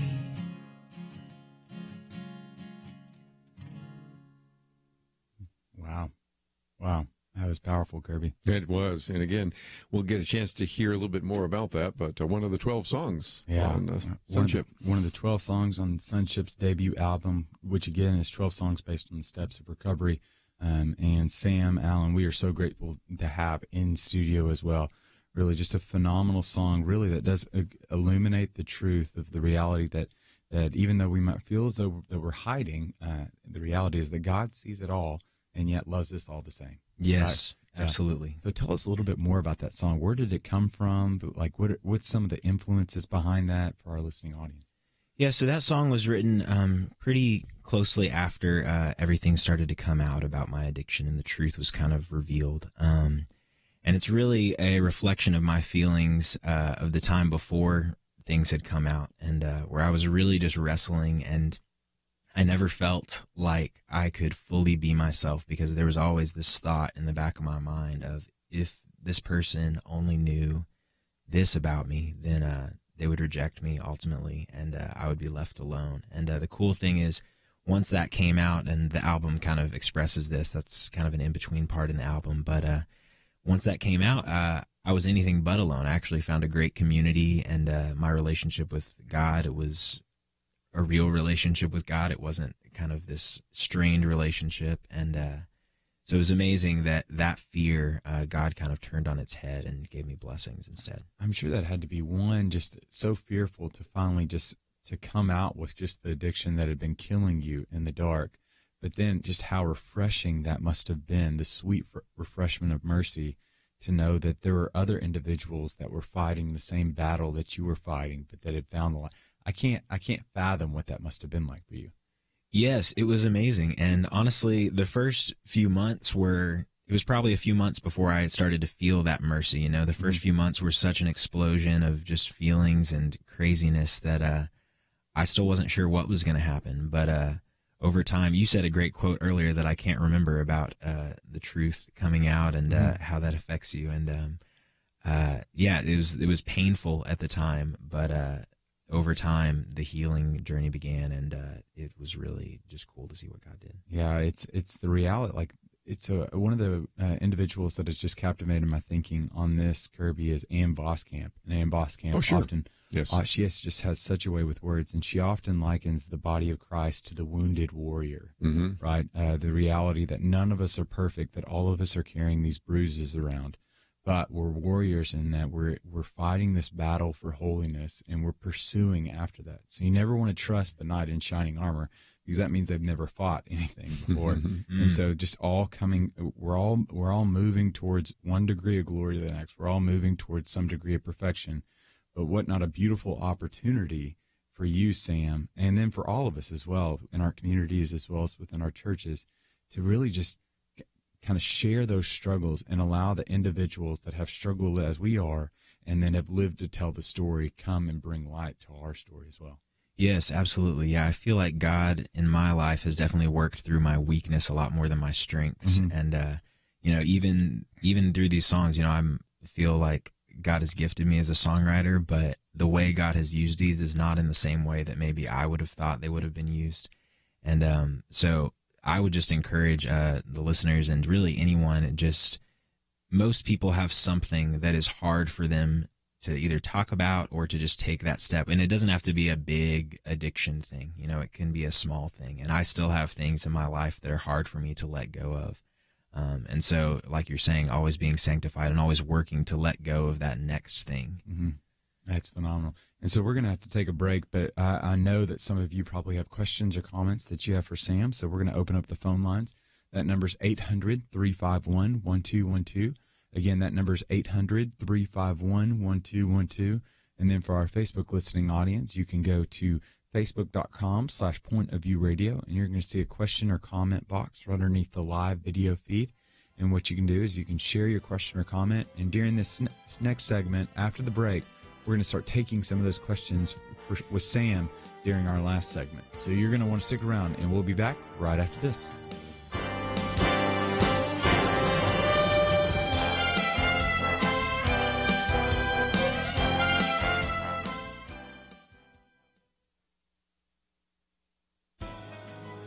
Welcome to the First Liberty Briefing. I'm Jeremy Dice.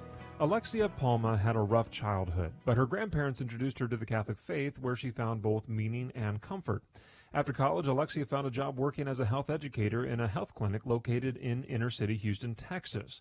She taught courses on general nutrition, high blood pressure, glucose intolerance, diabetes, and a series of classes on becoming a mom, along with several others. One of the other courses was a class on family planning, in which Alexia would be required to teach about birth control. Well, that presented a problem since her Catholic faith morally opposes birth control.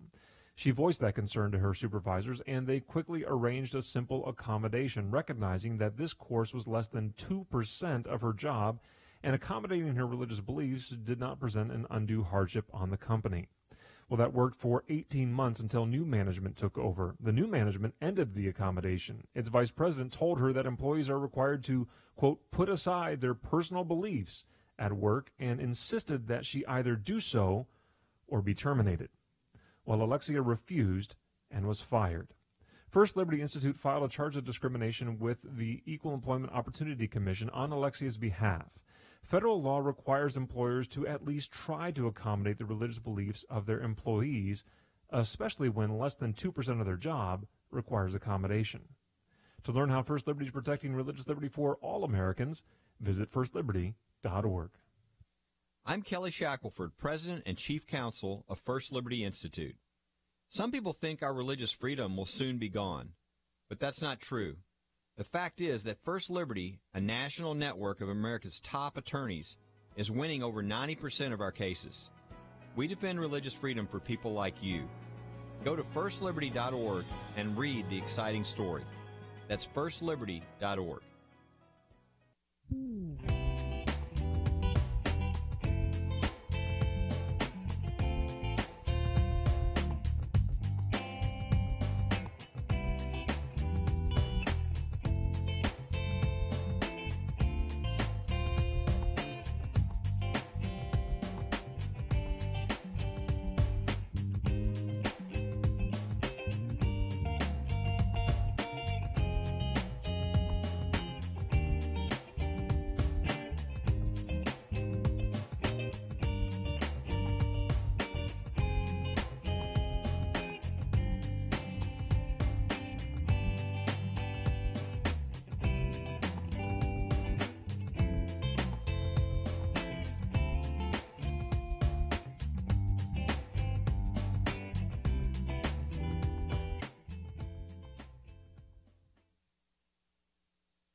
Now, back to Point of View, your listener-supported source for truth. And welcome back to Point of View. I'm Nick Pitts, joined in studio by Kerby Anderson, as well as Sam Allen, worship pastor, songwriter, and frontman of the Christian recovery band Sonship. And just right before the break, we had Sam played The Space Between, which is off his latest, their debut album, featuring 12 songs based on the 12 Steps of Recovery.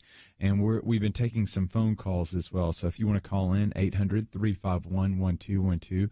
Again, that number is 800-351-1212. Or if you're on Facebook, facebook.com/pointofviewradio, you can share your question or comment online, and we'll share it over the air as well. But I think we're having some trouble Facebook. And so, Sam, so tell us a little bit. You've told us where you're from, and you've told us kind of your story about how you got to this point. Where do you envision sonship? Where do you envision your ministry moving towards? What's that picture of what it looks like? Yeah, so our kind of our vision is we are currently, most of the places we're playing are places that either pay us very little or pay us not at all. Yeah. And that's kind of on purpose, because those places are mostly recovery groups, and frankly, in general, most churches do not have a large budget for their recovery group that is there. And so we're going around to these recovery groups and just taking offerings up. And so right now we're actually in the process of raising support, so that our goal is eventually that we can go around play 60 to 70 shows a year for free at recovery groups around the country and around the world, and just bless those people with that, because we specifically want to reach those people in hard places. And a lot of times when you're in a hard place, money is not really abundant at that time. And so our dream is to be able to do it full time and just be supported, essentially be musicianaries, if you will. That's good. And go around and do that. That's phenomenal. So you were telling us a little earlier, right before we got on, is the idea that you're about to go on a little tour as well, to go to various churches as well as ministries, to be able to kind of perform for them. We are, yeah. We're going to be going through Mississippi and Illinois and Indiana coming up in mid-July. So yeah, all those dates are on our website. And if you're interested in having us out to your group, if you're involved, or go to a church that has a group, please, we have a form on our website as well, just sonship.band. I mentioned it earlier. You can check that out and fill that out and get that to us as well. That's phenomenal. So what are some of the shows that are you taking over? Because if I'm a leader of a church right now, or if I'm a person on a personnel committee, et cetera, I'm thinking about what's the type of venue that you all traditionally play. Is it a Sunday morning? Because you're a worship leader, so is it a Sunday morning thing that the people are signing up for? Is it more of a special night of service? What does that look like? So usually it's a special night or during their nighttime recovery group. And what we've been doing, we're currently touring what we call our musical journey through the 12 steps. And so this is a great intro to someone that isn't actually familiar with recovery at all. We have some videos that we've put together in conjunction with the songs. And I tell a little bit of my story to start things off. And essentially it's kind of this emotional journey of starting with this place of powerlessness, saying, I'm kind of at the end of my rope and I don't know what to do. And it ends with this place of victory, that Christ has broken every chain and we are now free, and we find our power in Him rather than trying to control things ourselves. Yeah, that's phenomenal. So there's, like you said, there's just a huge barrier, as you yourself experienced, of finally just allowing the light to shine into that very dark place. And so right now, there might be some listeners right now that find themselves in that dark place and that have heard this song, Space Between, and it's just resonated very deeply with them, because there's certain truths that they've just continued to allow to kind of fester in the dark. And so what will you say to that person that's listening right now that finds themselves, their path has been changed because they're still trying to keep their secrets secret? Yeah, that's a great question. You know, I would say, to me, it's always about taking the next step. And it's not about finishing it. That's what I love about the 12 steps. It's not that they're magic or that that Christ is not still the answer. It's that they give you bite-sized chunks to chew off the path to healing. And so for me, it was for years, I would pray and I would say, God, I will do anything for you, anything in the whole world. And He would say, well, why don't you tell someone about this issue that you have with pornography? And I'd say, well, I'll do anything else. I will go to Africa. I'm ready to go. Yeah. And He just kept saying the same thing. That's pretty much was our conversation for many years. And so finally, when I took that next step, then God started speaking to me in other ways and saying, okay, now you can do this other thing and such and such. And even sonship, came from that step. So the next step, please do not think about all of the consequences. I mean, not that we should be unwise, but if God is telling you to do something, please take that step, because God is trustworthy. And although it may get harder before it gets easier, taking the next step that He's asking you to do is always the right answer. I think probably one of the lies that Satan would say in those moments is that you've somehow managed to rearrange your life in such a way to think miscorrectly that you're still experiencing life, But from an outsider's perspective, you've gone to such great lengths to hide it. So you're not really living life. And there's just that false lie of, if I keep it in the dark, I'll just continue to live. Well, you're not really, you're hobbling along. Exactly. And you probably don't even realize that you could be running, because I'm sure a band wasn't anywhere on your radar relative to this before you kind of came out with this, right? No, in no way. In no way would I have imagined I'd be, talking on the radio and singing in front of people about my story of my struggle. I couldn't even tell one person about it.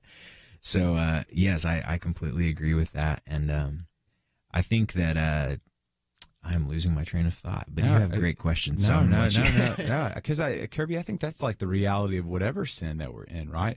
Sin, if we just look at John 10:10, it tries to steal, kill, and destroy us.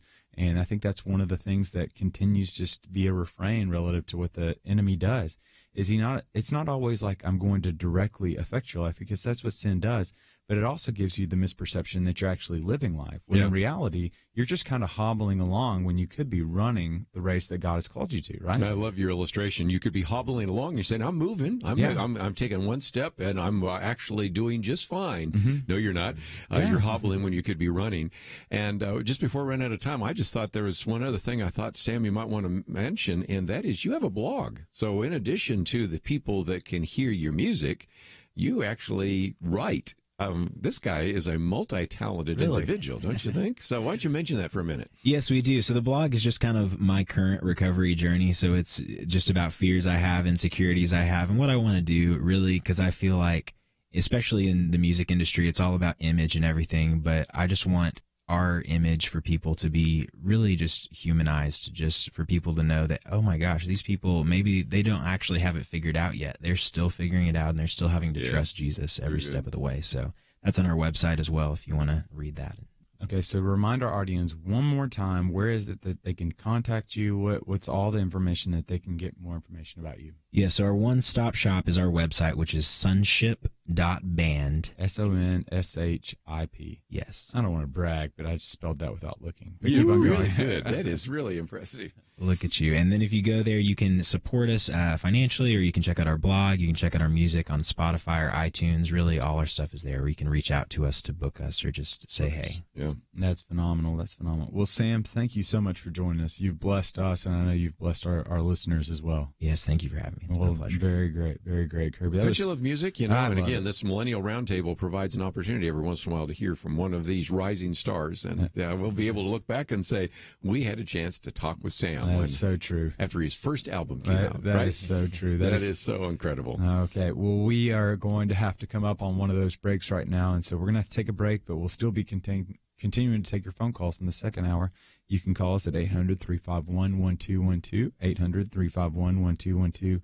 But when we come back after the break, we're going to continue talking about the masterpiece cake ruling that the Supreme Court laid down, as well as I'm going to eventually get Kerby. We're going to talk about this swimsuit competition. I guess so. I know we're going to have to talk about it. Where's Chelsea? We need one of the women here today. Yeah, we do need her, but nevertheless, we're going to talk about it, and we want to hear your perspective, because we're going to try to wrestle down what's a biblical perspective on that.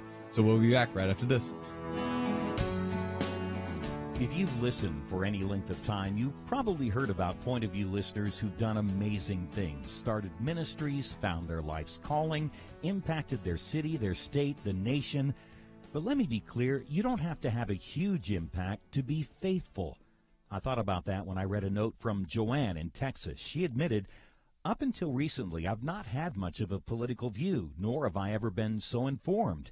But since I signed up for your email and website information, I can now get the correct information that the public is oblivious to. Joanne ended by thanking us for the Take Action section of our website, where we make it easy for you to express your views on key issues with your elected representatives. Everything we do on the air, online, through mail and email is made possible through people like you who invest in Point of View, so we can invest in issues that matter. Take your place on the Truth Team. Call 1-800-347-5151 or sign up online at pointofview.net/team.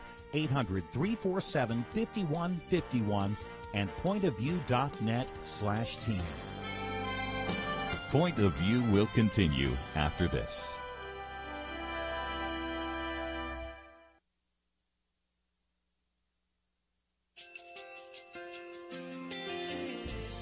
I just want to thank you so much for all the wonderful programming you have. You're just absolutely fantastic. I recently started listening to Point of View, and I really found it interesting because of the different subjects you cover. Thank you for that. I really appreciate everything that you do in keeping us informed. Thank you, Kerby, for everything that you have been doing. I appreciate all the work that you're doing, advocating for the Word of God. Thank you so much. Point of view, I think, is absolutely necessary because it's a Christian perspective, a biblical worldview perspective, and receive very current, up-to-date information about what is really going on, week to week in our culture, which is changing so rapidly, and yet it's morally sliding backwards. Yeah, first of all, I thank you guys. Y'all's program is wonderful, and enjoy it every day. I learn so much every time I listen to it. Point of View Radio Talk Show.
Hi, this is Kerby Anderson. Each day we take on the tough issues and provide a biblical perspective to them. The topics we cover are wide-ranging.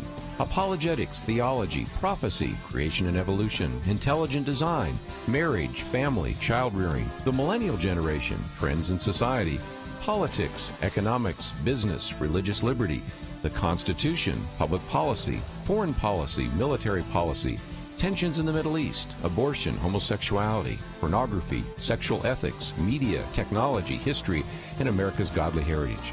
We talk about anything that affects your faith, your family, or your freedom. So don't go anywhere, because Point of View continues right now.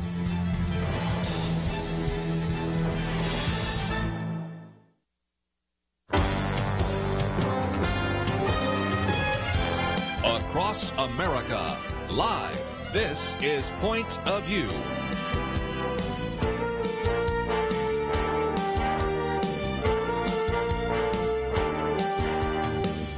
And now, Nick Pitts. And welcome to Point of View on this Wednesday, June 6, 2018 day. I am your host, Nick Pitts, joined in studio by Kerby Anderson, here for the third hour. Kerby, how are you? I'm doing well, and you're doing well, too. You're the marathon man. You need a water break? No, you need a water break? Good.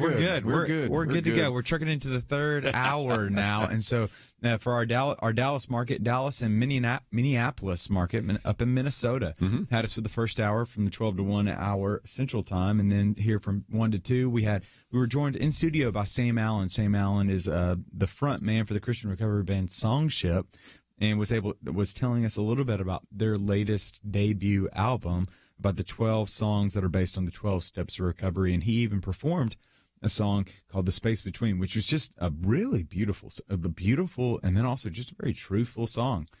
Here in studio as well. Never heard of an addiction-focused and recovery-focused band. So we'll see. That's another kind of millennial phenomenon we're talking about here. Millennial phenomenon. Yeah, it's just amazing. Amazing. It makes me think I should. We do have a few things in the news, don't we? There are a couple of things that are in the news, and so we're going to be taking some of your phone calls and questions as we kind of go over the Masterpiece Cake ruling and some of the implications for that, as well as it wouldn't be. We're based here in Dallas, and so we kind of eat, sleep, and breathe football. And unfortunately, the Cowboys haven't produced anything for us to talk about, but the Eagles have. And so we're talking about that here right now, actually. So yesterday, the Eagles were supposed to be at the White House for a ceremony for President Trump to be able to congratulate them, but things went awry when earlier in the weekend it was reported that the Eagles had about an RSVP list of about 10 players or so, out of about 52 players, and that's not counting coaches, et cetera, et cetera. And so it was just a very small group. And so our PR president, who's very much in entertainment, has an eye for that figure, decided that wouldn't be necessarily the greatest optics for him. And so he decided to be able to rescind his invitation, and when he rescinded his invitation, he put some language behind that rescinding of the invitation, to the extent that he said that these are not going to be, he won't have people kneel down at the White House and not honor the flag. This was going to be a place to be able to celebrate the country, and in doing so raised a bunch of questions, because there are a variety of teams that did have players that kneeled, but unfortunately for the president, the Eagles were not one of those teams, Kerby. So we find ourselves in this in-between right now, where yesterday you saw President Trump kind of sing along to God Bless America, I don't know if he didn't know all the words, or he just decided not to sing some of the words, but nevertheless, it raised up an interesting question for us now, right? Well, it certainly did. First of all, I always like to remind our listeners, and I mentioned that yesterday, but let's come back to it again, that if you wanted to pick an NFL team that has more Christians on it, I don't think you could find a better example than the Philadelphia Eagles. Of course, a lot of people know Nick Foles, who, of course, is an individual that wants to be going to seminary. Carson Wentz, probably one of the most popular, if not the most popular, athlete in Philadelphia. Chris Margos, Zach Ernst, Jordan Matthews. You can go down the long list of individuals who, after they finish a game, oftentimes are kneeling in the end zone. By the way, can I just call out Fox News for a minute, showing some people kneeling, and they were kneeling in prayer, and that's another old story and a good example of journalistic malpractice. But nevertheless, let's come back to this. So, of all the teams to single out, the one that did not have anybody kneeling during the regular season, I think they had one person that took a knee during the preseason, but he was cut, and one that is the most Christian. That's the one that Donald Trump criticized, vilified, whatever you want to say, in his tweet. So I'd love to hear some of the comments from our listeners. Should the Philadelphia Eagles have attended this event? Another one is maybe should Donald Trump have canceled it? After all, he canceled a meeting for a while with the dictator of North Korea, so he doesn't have any problem canceling things. Or should the Philadelphia Eagles done what the San Francisco Warriors did last year and just say, I just don't think we're going to show up. Matter of fact, they said this year they're not going to show up either. So I'd love to get some comments from some of our listeners. So you heard the questions that have been put before you. We'd love to hear from you. Should the Philadelphia Eagles have gone to the White House? Should President Trump have disinvited the Eagles from the White House? You can call in 800-351-1212. Again, that number is 800-351-1212. And, Kirby, you do. I want to be fair to our president, and so I want to give it the statement that he said, which was probably just very. We'll just let our listeners know. So he said, "quote They disagree with their president because he insists that they proudly stand for the national anthem, hand on heart, in honor of the great men and women of our military and the people of our country."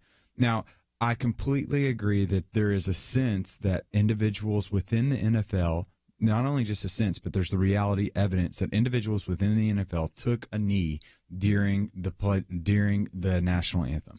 But again, there was not one instance where one of the Philadelphia Eagles during the past season kneeled down. We know that. That's documented.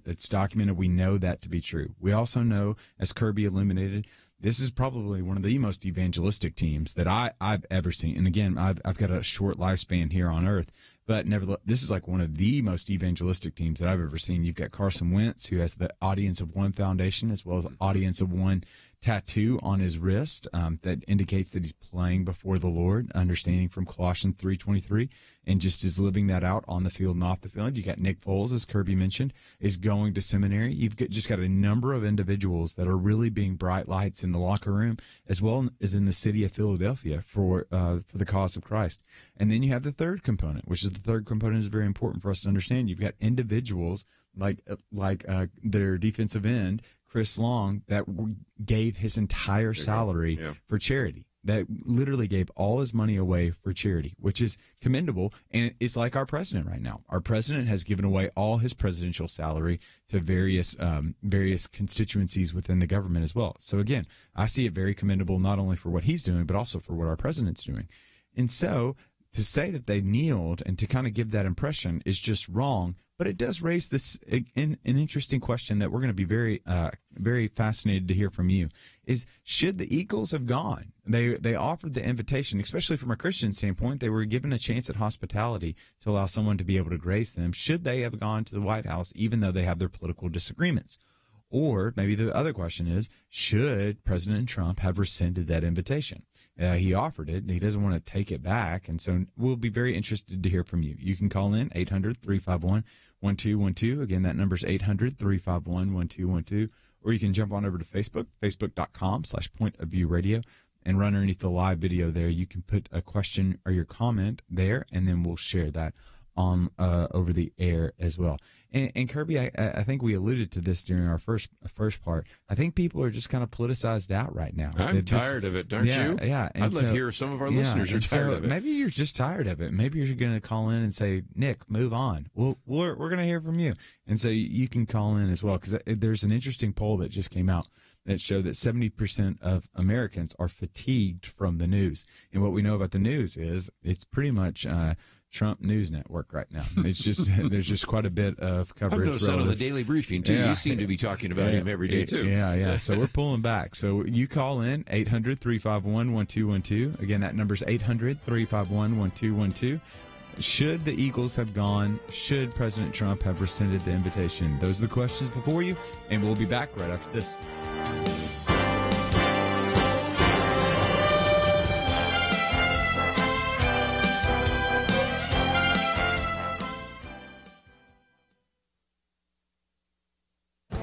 This is Viewpoints with Kerby Anderson. A growing alliance of heretics now populates what has jokingly been called the intellectual dark web. You've probably heard some of their names. For example, there's the new atheist and neuroscientist Sam Harris, and there is the Canadian clinical psychologist Jordan Peterson. These men and others in this group are very different from each other in so many ways other than having PhDs. What put them in this category is the fact that they are renegades from the politically correct culture. Some even refer to them as intellectual refuseniks. They refuse to toe the line of the mainstream academic culture. Sam Harris was driven out of the intellectual community for being willing to say the obvious about radical Islam.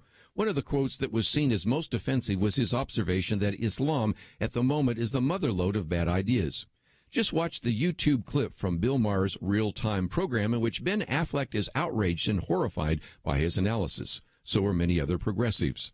The left's reaction to Jordan Peterson is even more over the top. In the past, he has been appreciated for his work in writing, for example, in his complex tome Maps of Meaning.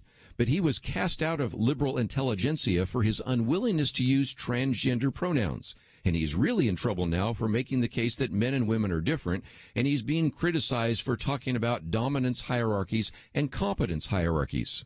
Do as I have done and pick up his latest book, 12 Rules for Life, An Antidote for Chaos. You will immediately notice how many of his prescriptions are principles we Christians would probably list.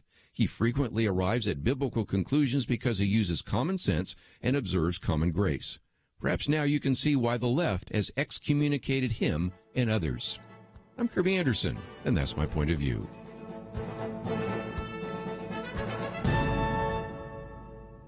Take Kerby and the Point of View team with you on the go with the Point of View app. Search for Point of View Radio at the Apple or Google Play stores.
You're listening to Point of View, your listener-supported source for truth. And welcome back to Point of View. I am your host, Nick Pitts, joined in studio by Kerby Anderson, and we have been talking about the Philadelphia Eagles' lack of attendance, lack of recension of the invitation by President Trump yesterday at the White House. Should the Eagles have gone to the White House? Should President Trump have rescinded the invitation? We are taking some of your phone calls. We would love to hear from you based on those two questions. The number is 800-351-1212. Again, that number is 800-351-1212. So we're going to start taking some of your phone calls right now. We've got Mac in Georgia right now. Mac, are you there? Thank you. Yes, sir. Hey, Mac, what's your point of view? Well, I think they didn't. If they didn't want to go, they didn't have to. But he didn't rescind his invitation to part of the team. He rescinded the team. Mm-hmm. And I understand they have not knelt any, and I appreciate that. No other country in this world, in the world, could do what they do on the field out there and get away with it. That's my opinion. Thank you. That is the truth. That is the truth. That there are certain places where if you did not salute, especially in North Korea is a good example, but even in many other countries, you probably would get yourself in trouble for sure. And as a Titans fan, as hard as it is for me to admit this, there's no other place that we could play football like the Eagles could. But that's a totally different point. But Mag does bring up a great point there. We've been given a lot of freedoms here, Kerby. We certainly have. And so we have one of those beautiful freedoms that we have is the freedom of speech and the freedom of religious liberty that we've openly celebrated since the Supreme Court ruled yet again that we have an opportunity based on that Masterpiece Cake Shop. That was certainly, and we'll get to that in just a minute. But, there was something else that Mac was talking about. They were deciding not to come. And this, I just wondered, maybe there's another question on the table here, and that is, have we gotten to the point where, at least in the Trump presidency, maybe not in the future, I don't want to set a principle forever, but at least in the Trump presidency, just to forget about doing this. Mm-hmm. It doesn't seem like he likes it. You have last year an NBA team that sort of attended and didn't attend, and this year has made it pretty clear, whether it's the Cavaliers, I don't think they're going to win, or the Warriors, the San Francisco Golden State Warriors, they're just saying, hey, we're not going to attend. So if you got the NFL team's not going to attend, the NBA team's not going to attend, I mean, maybe you just say, let's stop doing these celebrations. Let's stop issuing these invitations, because it turns out to be so politicized that we just can't seemingly even honor the office of the presidency because we have some problem with who the president is. Yeah, what's your thought? Yeah, I think what we continue to see is us. I think it's a part of the human condition, but I think it's accentuated when you look at the presidency. We all play to our strengths. At the end of the day, we're playing to our strengths.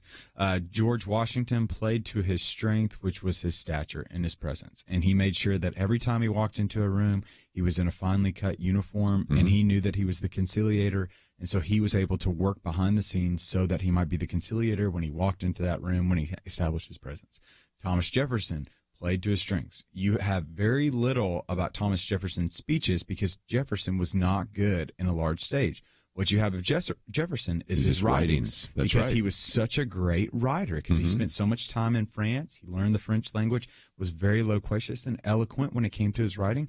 And so what we remember about Jefferson was his writings. When you think about, just go through the list of our various presidents, they've all played to their strength. One of the strengths of President Trump is he's got an eye for optics. Can we not remember the rollout of Neil Gorsuch, right? Yeah. There was such a beautiful rollout with that really was praised on both sides of the aisle. It was hard to be able to argue with it. He's got an eye for optics. One of the things is he is not very popular in Hollywood. He's not very popular among certain constituencies. So why would he move to a weakness? You do this? Yeah, just don't play to your strengths. President Obama loved the sports teams coming here. Oh, yeah. Trump doesn't seem to, and so let's just let it end, And the example I've used before, I mentioned it here yesterday, you have some presidents that really loved state dinners. Calvin Coolidge was not one of them. Jimmy Carter was not one of them. But Ronald Reagan and Nancy Reagan, they seem to love that kind of stuff, And so, I don't know, just let's recognize that each president brings something to the White House and has certain strengths and certain weaknesses. Where's Brent Taylor? We need him right now to talk about all those leadership skills. And I just think it doesn't make any sense for him right now to just issue invitations. Now, whether or not the Stanley Cup champions will make its way there. They won't be the Nashville Predators this year, I guess. You were hoping it, but it might be the Washington Capitals, and maybe they would because they're in Washington. But I'm telling you, we can't even get all of the Olympic champions there because of Mike Pence. So it illustrates it's not just the unpopularity of Donald Trump, but just because Mike Pence is seen as, quote, anti-gay, we have some of the individuals saying they're not going to come to the White House either because they're Olympic champions. It's like, I don't think you can win anymore. It's just become so politicized. But maybe our callers want to address that issue, too. Has politics intruded so much into sports that we can't even have a celebration of a sports team at the White House? I'd love to hear their thoughts. So true. So we're going to continue taking comments right now and continue taking phone calls. We're going to jump on over to Alaska right now. We've got Alan right now. Alan, are you there? Yes, sir. Hey, Alan, what's your point of view? Oh, I just wanted to mention that I think they missed a great opportunity to maybe have their voices heard. I think they were playing politics with the president. There was 80 of them coming from last week, or said they were coming, and then the end of last week, I guess you heard Sarah Sanders mention that they bailed out and then wanted to reschedule, and then we're just going to send a handful of people, and the president, just invited them. And I just look at it as being disrespectful to our president of the United States. I know he's not the most popular it's ever been, but he's certainly the most hardworking, and I'm just great to have him up there. I just love him to death and pray for him every night. And I just look at these athletes that are supposed to be paid, employees and entertainers, and they're putting politics in a place where it shouldn't really be at the for people that want entertainment, they don't really want to deal with politics all the time, get enough of it. But, I just look at it as a missed opportunity. They had a great opportunity to go voice their opinion to the president, and they just give them the runaround, and they get what they get, I guess. I love some of the players, they just, their hearts for the Lord, and, they just got to come together as a team and do it, because they'll never get who knows when they'll get another chance to have this opportunity. Yeah, it's one of the things on my bucket list. I know, because I think, Alan, you bring up a really great point in that there's a certain weightiness to being invited to go into the Oval Office, right? Yeah. To being invited to go into the White House. I mean, right. I've always been so discouraged as of late when I made my way up there. It just seems like the barriers to the people's house continues to get further and further away from the actual house. And so, just because of security personnel and security concerns, which I understand, I just hate the fact that you can't get up close to the house anymore, and there's so much limited nature relative to the tours. But it only accentuates when you get an invitation to the White House. That's still a certain amount of gravitas, right? I would think so. And again, you can recognize that there were maybe presidents you didn't like. Imagine during Watergate, with all the ethical questions raised about Richard Nixon, if neither you nor I would ever be invited there. But, Nick, let's just play the hypothetical for a minute. We were on a team that won. Even if we disagreed with some of the ethics of Richard Nixon, we'd go. If you talk about during the height of Monica Lewinsky's scandal, Bill Clinton was in the news the other day, you might have noticed. Yeah, I think and with the whole immorality. But if we were invited, would we go? Sure. People say, well, Donald Trump's a racist. He's not. But nevertheless, okay, let's talk about a president that was probably a racist, Woodrow Wilson, and some of that. Would we have gone then? Sure, because you actually appreciate the office of the presidency, even if you disagree with some of the actions of the president. And so for these players to have played it in that regard, maybe they will come back and regret it someday. Maybe not, but they missed an opportunity. So I agree with Alan. Too sad commentary. Alan, thank you so much for your phone call. I think, because again, you just brings up a point where we've just become so politicized now. Yeah. That there's just, and again, it's from both sides of the aisle. I mean, we understand that. There's just a hyper partisanship right now, and there's just a politicalization of everything. Where we expect Apple not only to sell us watches, but to be able to advocate on our behalf with the position that they've been given. We expect Kroger to be able to voice their concerns relative to tax policy, even though I really just want them to make sure that they're selling me good bananas now. Yeah, and Starbucks. And Starbucks, unconscious racial bias, right? And so we just have a heightened expectation for these companies that traditionally have just sold us products, but now we expect them to hold our same beliefs. So we're just living in a very political age. So we're going to continue. We're going to take a break, but we're going to continue taking your phone calls. Should the Eagles have gone to the White House? Should Donald Trump have rescinded the invitation, or should President Trump rather rescinded the invitation? We'll call in, or maybe you just want to talk about the politicalization of our culture. We're just way too political right now, or maybe you don't think we're political enough, or maybe you think we're political on the wrong side of the aisle. I don't know. You call in. I'll debate you on this. But nevertheless, we'll be back right after this.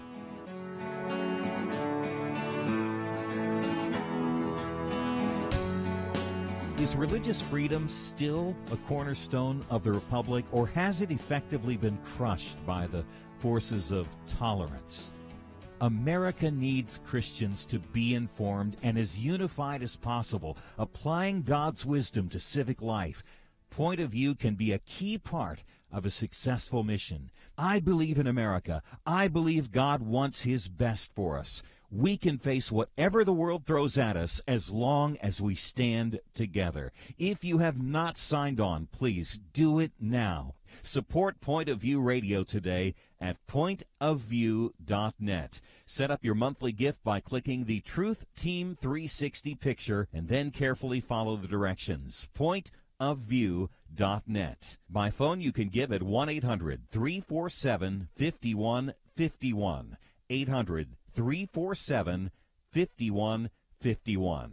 Or mail that first donation to Point of View, Box 30, Dallas, Texas 75221. Box 30, Dallas 75221. Or call us 800-347-5151.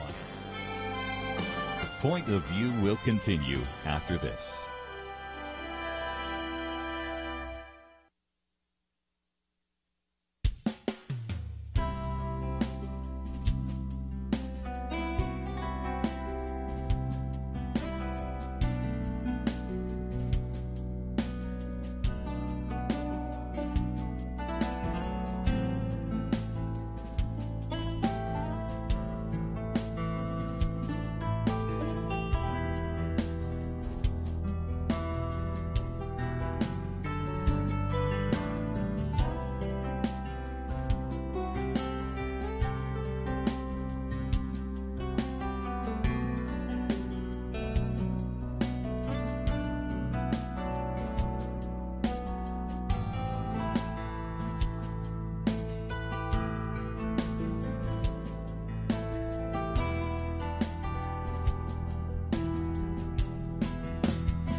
are listening to Point of View.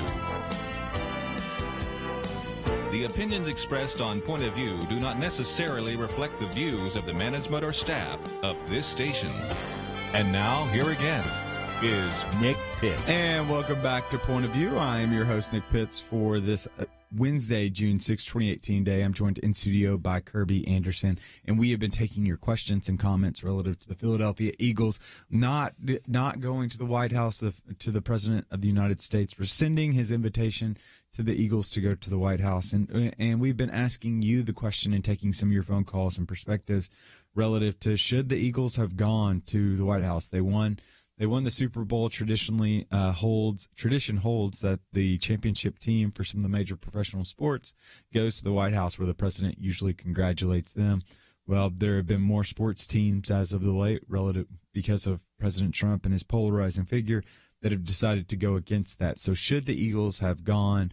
And then perhaps another question might be able to be asked, which is, should President Trump have rescinded the invitation? And we've been taking some of your phone calls, and so you can call in at 800-351-1212. Again, that number is 800-351-1212. We're going to jump on over to another phone call right now. We've got Alice in South Carolina. Alice, are you there?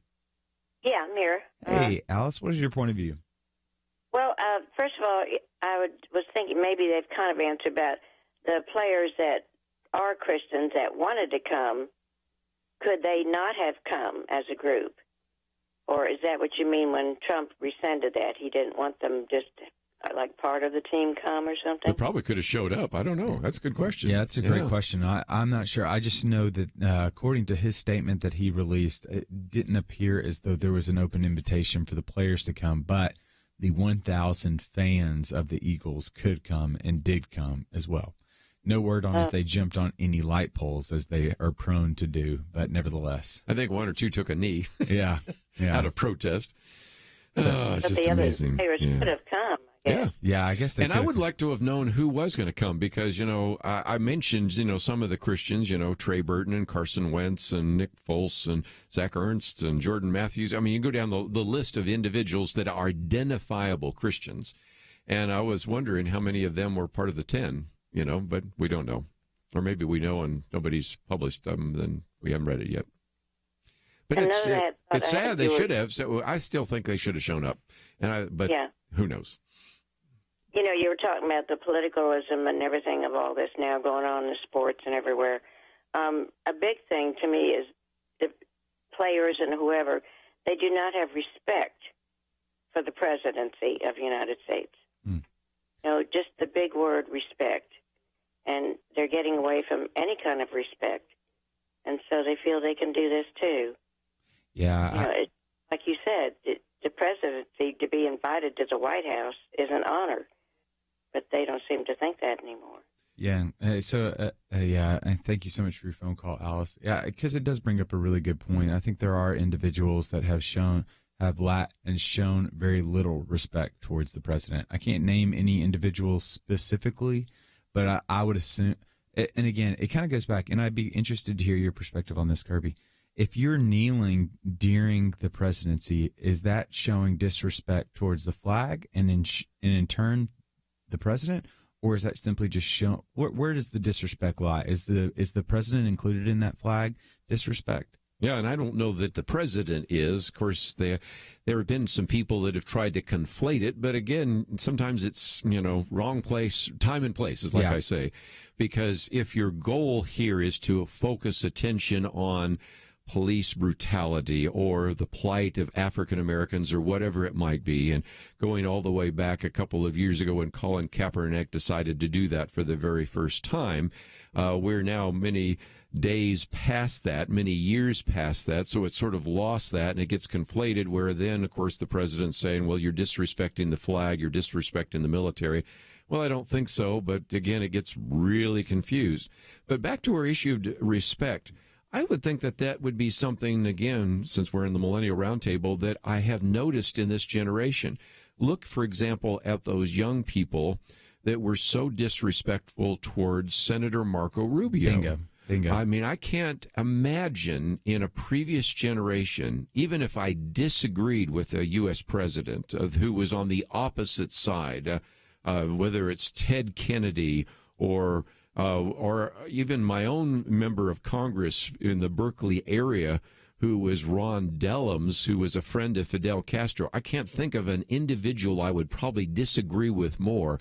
But if Congressman Dellums walked into the room, I would disagree with him, but I would treat him with respect because of the office he holds.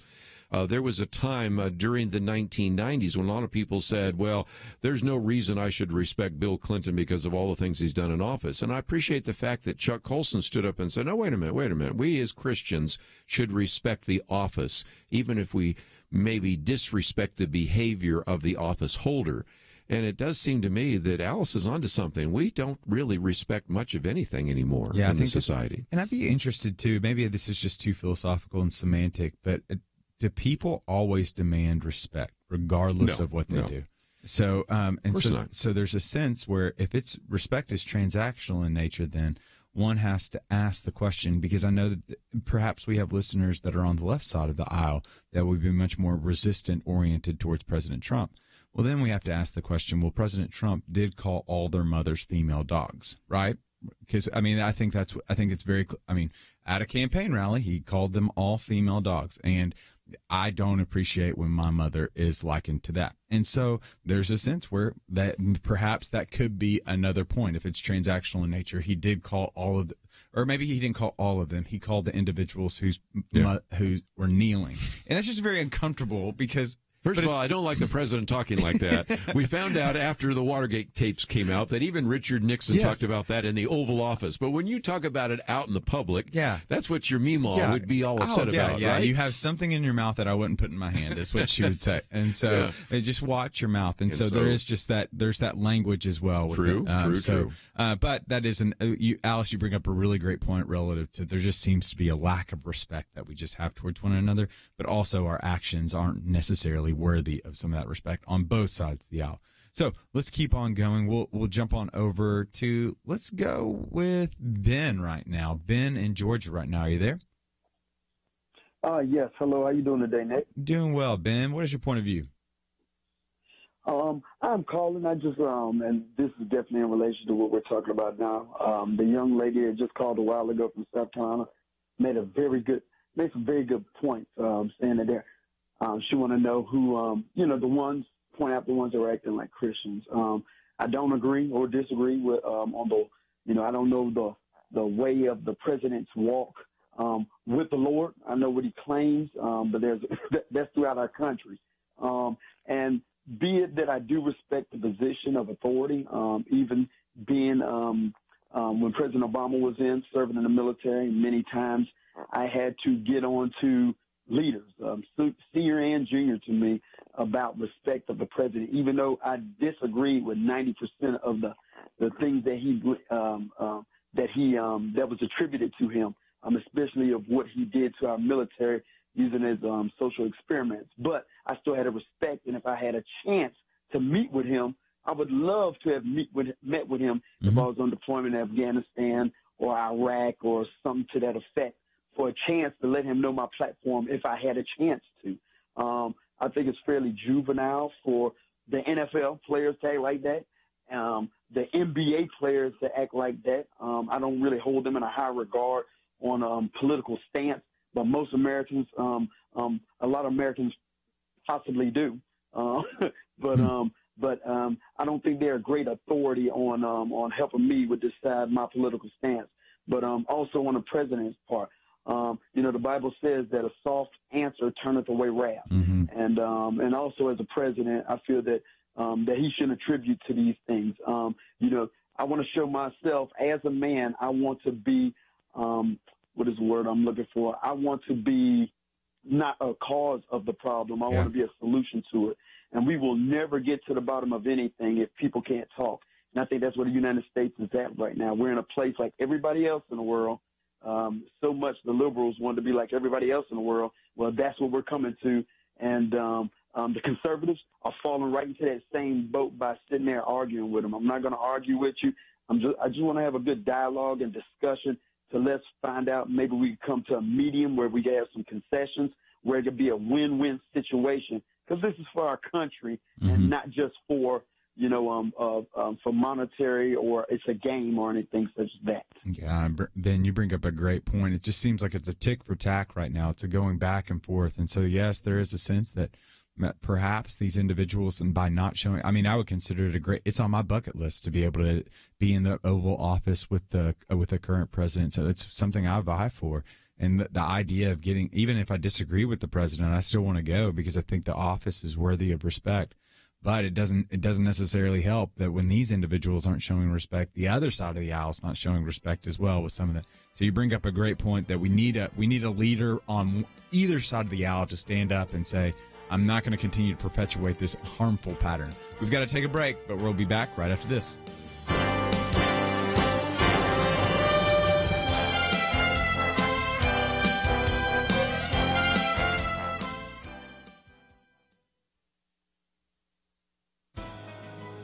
Welcome to the First Liberty Briefing.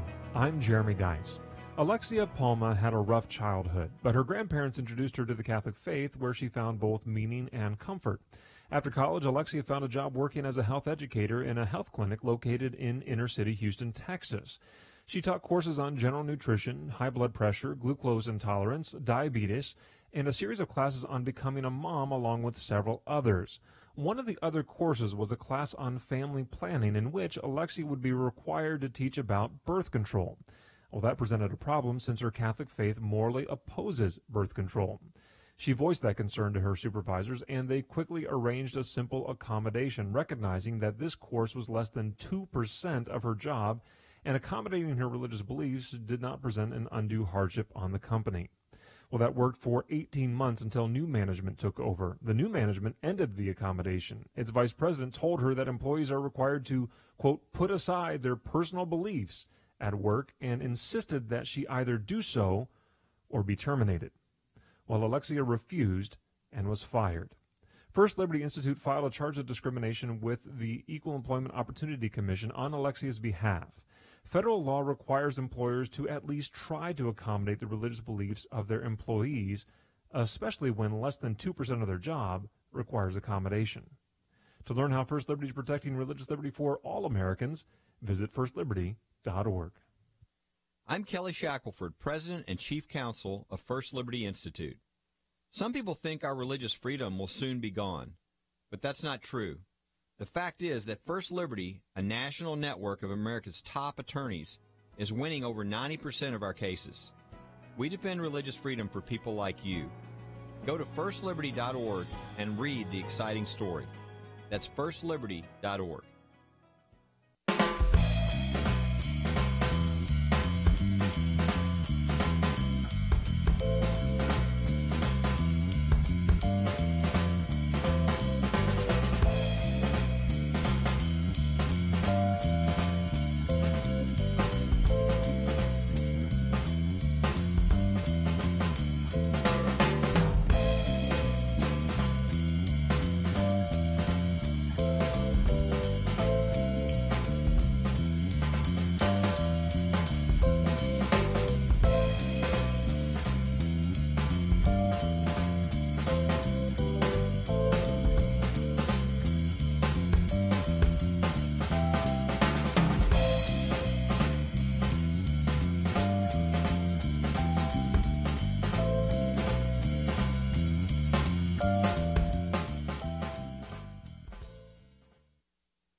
Now, back to Point of View, your listener-supported source for truth. And welcome back to Point of View. I am Nick Pitts, joined in studio by Kerby Anderson, and we have been talking about the Philadelphia Eagles debacle, or I guess we could say the White House debacle. We're not quite sure. We just know that it's a debacle, I guess you could say. President Trump rescinding the invitation for the Eagles to be able to come and for President Trump to be able to offer his congratulations at the White House yesterday. The Philadelphia Eagles deciding that the majority of them were not going to show up that had RSVP'd. It was around 10. And so we've been going back and forth and taking some phone calls relative to should the Eagles have gone to the White House, or perhaps maybe another pressing question is should President Trump have rescinded the invitation. And so we have been taking your phone calls. We'll continue to take your phone calls here over the next little bit. You can call in at 800-351-1212. And so we're going to make our way over to let's go with Scott in Missouri right now. Scott, are you there? Hey, guys. Thanks for taking the call. I guess my question in this whole thing is, if the Eagles agree with Donald Trump with regards to standing for the anthem, why would they then turn around and disrespect him when he invites them to the White House? I mean, I understand they may not like him, but it's something I think that we learned a long time ago with guys like Jerry Falwell and those folks. You work together for the things you agree upon, and you voice opposition to the things you don't agree upon, such as with the moral majority in those days. The moral majority, basically the Catholics and the Christians and the Protestants, worked together on issues that they could agree upon. The ones they disagreed upon, they just left them laying there and worked on them separately. I guess my question is, why would the Eagles want to create a bad optic for themselves when they supposedly supported him in this effort, and then turn right around and say, well, we're not going to come and see you? Yeah, I think you bring up a great point, Scott. Thank you so much for calling in, because it goes back, I think, to something that we were referring to in the first part of this third hour, Kerby, is the sense that everything is so, not only is everything politicized, but there's so much weight that's put on to political issues now. Right. That even like if I disagree with you on a particular issue, it has the ability to be able to hinder a friendship now. The APA came out with a study that indicated that after the 2016 election, 19% of friendships have been detrimentally affected. And I believe that. I know that there are certain friendships that I have that I know I can't even broach the idea of a conversation. That's true. Because I know that it will, one, either end the conversation or unfortunately two, in the friendship, just because they're putting so much. Like I have a significant amount of vested interest in certain issues, but not to the extent that it's going to break fellowship with people. But it seems as though we're in that place now where people are so invested in the political process, not only across the board, but also in particular issues, that they can't even be friends with people and talk to people that might be disagreeing with them. Well said. And Scott, maybe the answer is that very point, and that is it possible that, say, a Carson Wentz or a Nick Foles or somebody says, well, I'm going to go, and then feared later on that when they're in the huddle or they're in scrimmages or something like that, one of the players said, you actually support Donald Trump. I can't believe you support, and how that, because they went from most of the team saying they were going to come to a small fraction of the team. And was that because all sorts of individuals who might have liked to have gone were afraid of how their other teammates would react if they showed up there? Is that a possibility? Yeah, so I think about it from this perspective, and I think we all have our friend groups, right? I think even whether we realize it or not, we kind of have something similar to Jesus, where we have 3 people that are very close to us, 12 people that are somewhat close, 72 that are acquaintances. And so when I think about those 12 people that are really close to who I am, I can see their faces, and I see people that voted for Hillary Clinton. And again, I'm not going to tell you which way I voted. I think you could probably guess which way I voted, but nevertheless, I'm not going to tell you which way I voted. But I could say that there's disagreements politically, because that group includes people that voted for Hillary Clinton, people that voted for Donald Trump, and people who voted third party, and then people that just didn't vote, period, because I'm a millennial. And of course, there's people that didn't vote. That's representative of my demographic. But at the end of the day, political matters aren't the weighty things of our lives. And so we're able to agree and disagree. And it kind of makes for robust discussion, just keeping it all in check, though. You might have seen the video that was done just recently where they went out and asked people, would you rather date somebody who is a Trump supporter or an MS-13 supporter? Oh, my gosh. And virtually all of them said an MS-13. Now, you had a few saying, I don't even know what MS-13 is, but they would rather date or go out with somebody who is a killer, who is, a gangster, than a Trump supporter. Now, again, let's recognize that they may have biased a little of it along the way, but still, I think it illustrates this is a deal breaker. If you support Donald Trump, that's a deal breaker. If you were a Hillary supporter, that is a deal breaker. That should not be a deal breaker. It reminds me of those people that would say, oh, the crust is the best part of a sandwich. You know what I'm saying? Like, no one honestly believes the crust is the best part of the sandwich. They just don't. They say, well, that part's good. They say the crust is good enough to eat, but they don't believe the crust is the actual best part of the sandwich. They're just swinging to the very opposite end of the spectrum in order to make a point. I think that's true of the survey, rather. MS-13, no one honestly is a believer in MS-13. And if you are, then you probably need to either, one, learn the facts, or two, you need to be checked out, because they're literally killing children. Yes, they're killing, they're raping. They're but it not just showed supporters. the animus towards a Trump supporter. And I disagree about President Trump calling them animals, because at the end of the day, I believe it to be true that they're humans that Jesus has died for. But I'm not an MS-13 supporter. They're evil people. I'm not supporting them, but I'm also going to recognize their humanity. But that's beside the point. I'm not going to date an MS-13 supporter. That's weird. Yeah, but nevertheless, it shows you just the incredible anger towards Donald Trump. Yeah, right or wrong. Completely agree. Yeah, completely agree. And that may have been the dynamic. You know, if you're a teammate, you're saying, "Yeah, I got to depend on this guy to block for me, to catch my passes, to pass for me, whatever it is." Maybe it's just like after a while it began to be groupthink and saying, if you're not going, I'm not going. You're not going, nobody's going. And they were down to 10 people. I know that feeling when everybody's bailing out. That's a millennial group if I've ever seen one myself. We've seen that before, We haven't are we? a fickle group of people. Okay, we're going to take one more phone call. We've got North Carolina. Helen's there. Helen, are you there? Yes, I am. Hey, Helen, what's your point of view? Well, I was thinking about a conversation that I had with one of my sons some time ago, and we were talking about church and how church attendance was going down. And I'm thinking, well, you know, all the problems in this country can basically be traced back to the fact that most of the people in this country today do not believe in the Bible and that sort of thing. And my son was saying, Mom, people don't come to church anymore on Sunday. Look at Super Bowl. How many people stay home on Super Bowl because they are going to watch the football team? And that can be applied to probably every sport across the board. And you think about the lifestyle of the parents that, you know, with kids in school and they're in some kind of a sport, and the whole family situation is wrapped around that sport, and church and the Bible and God are left out.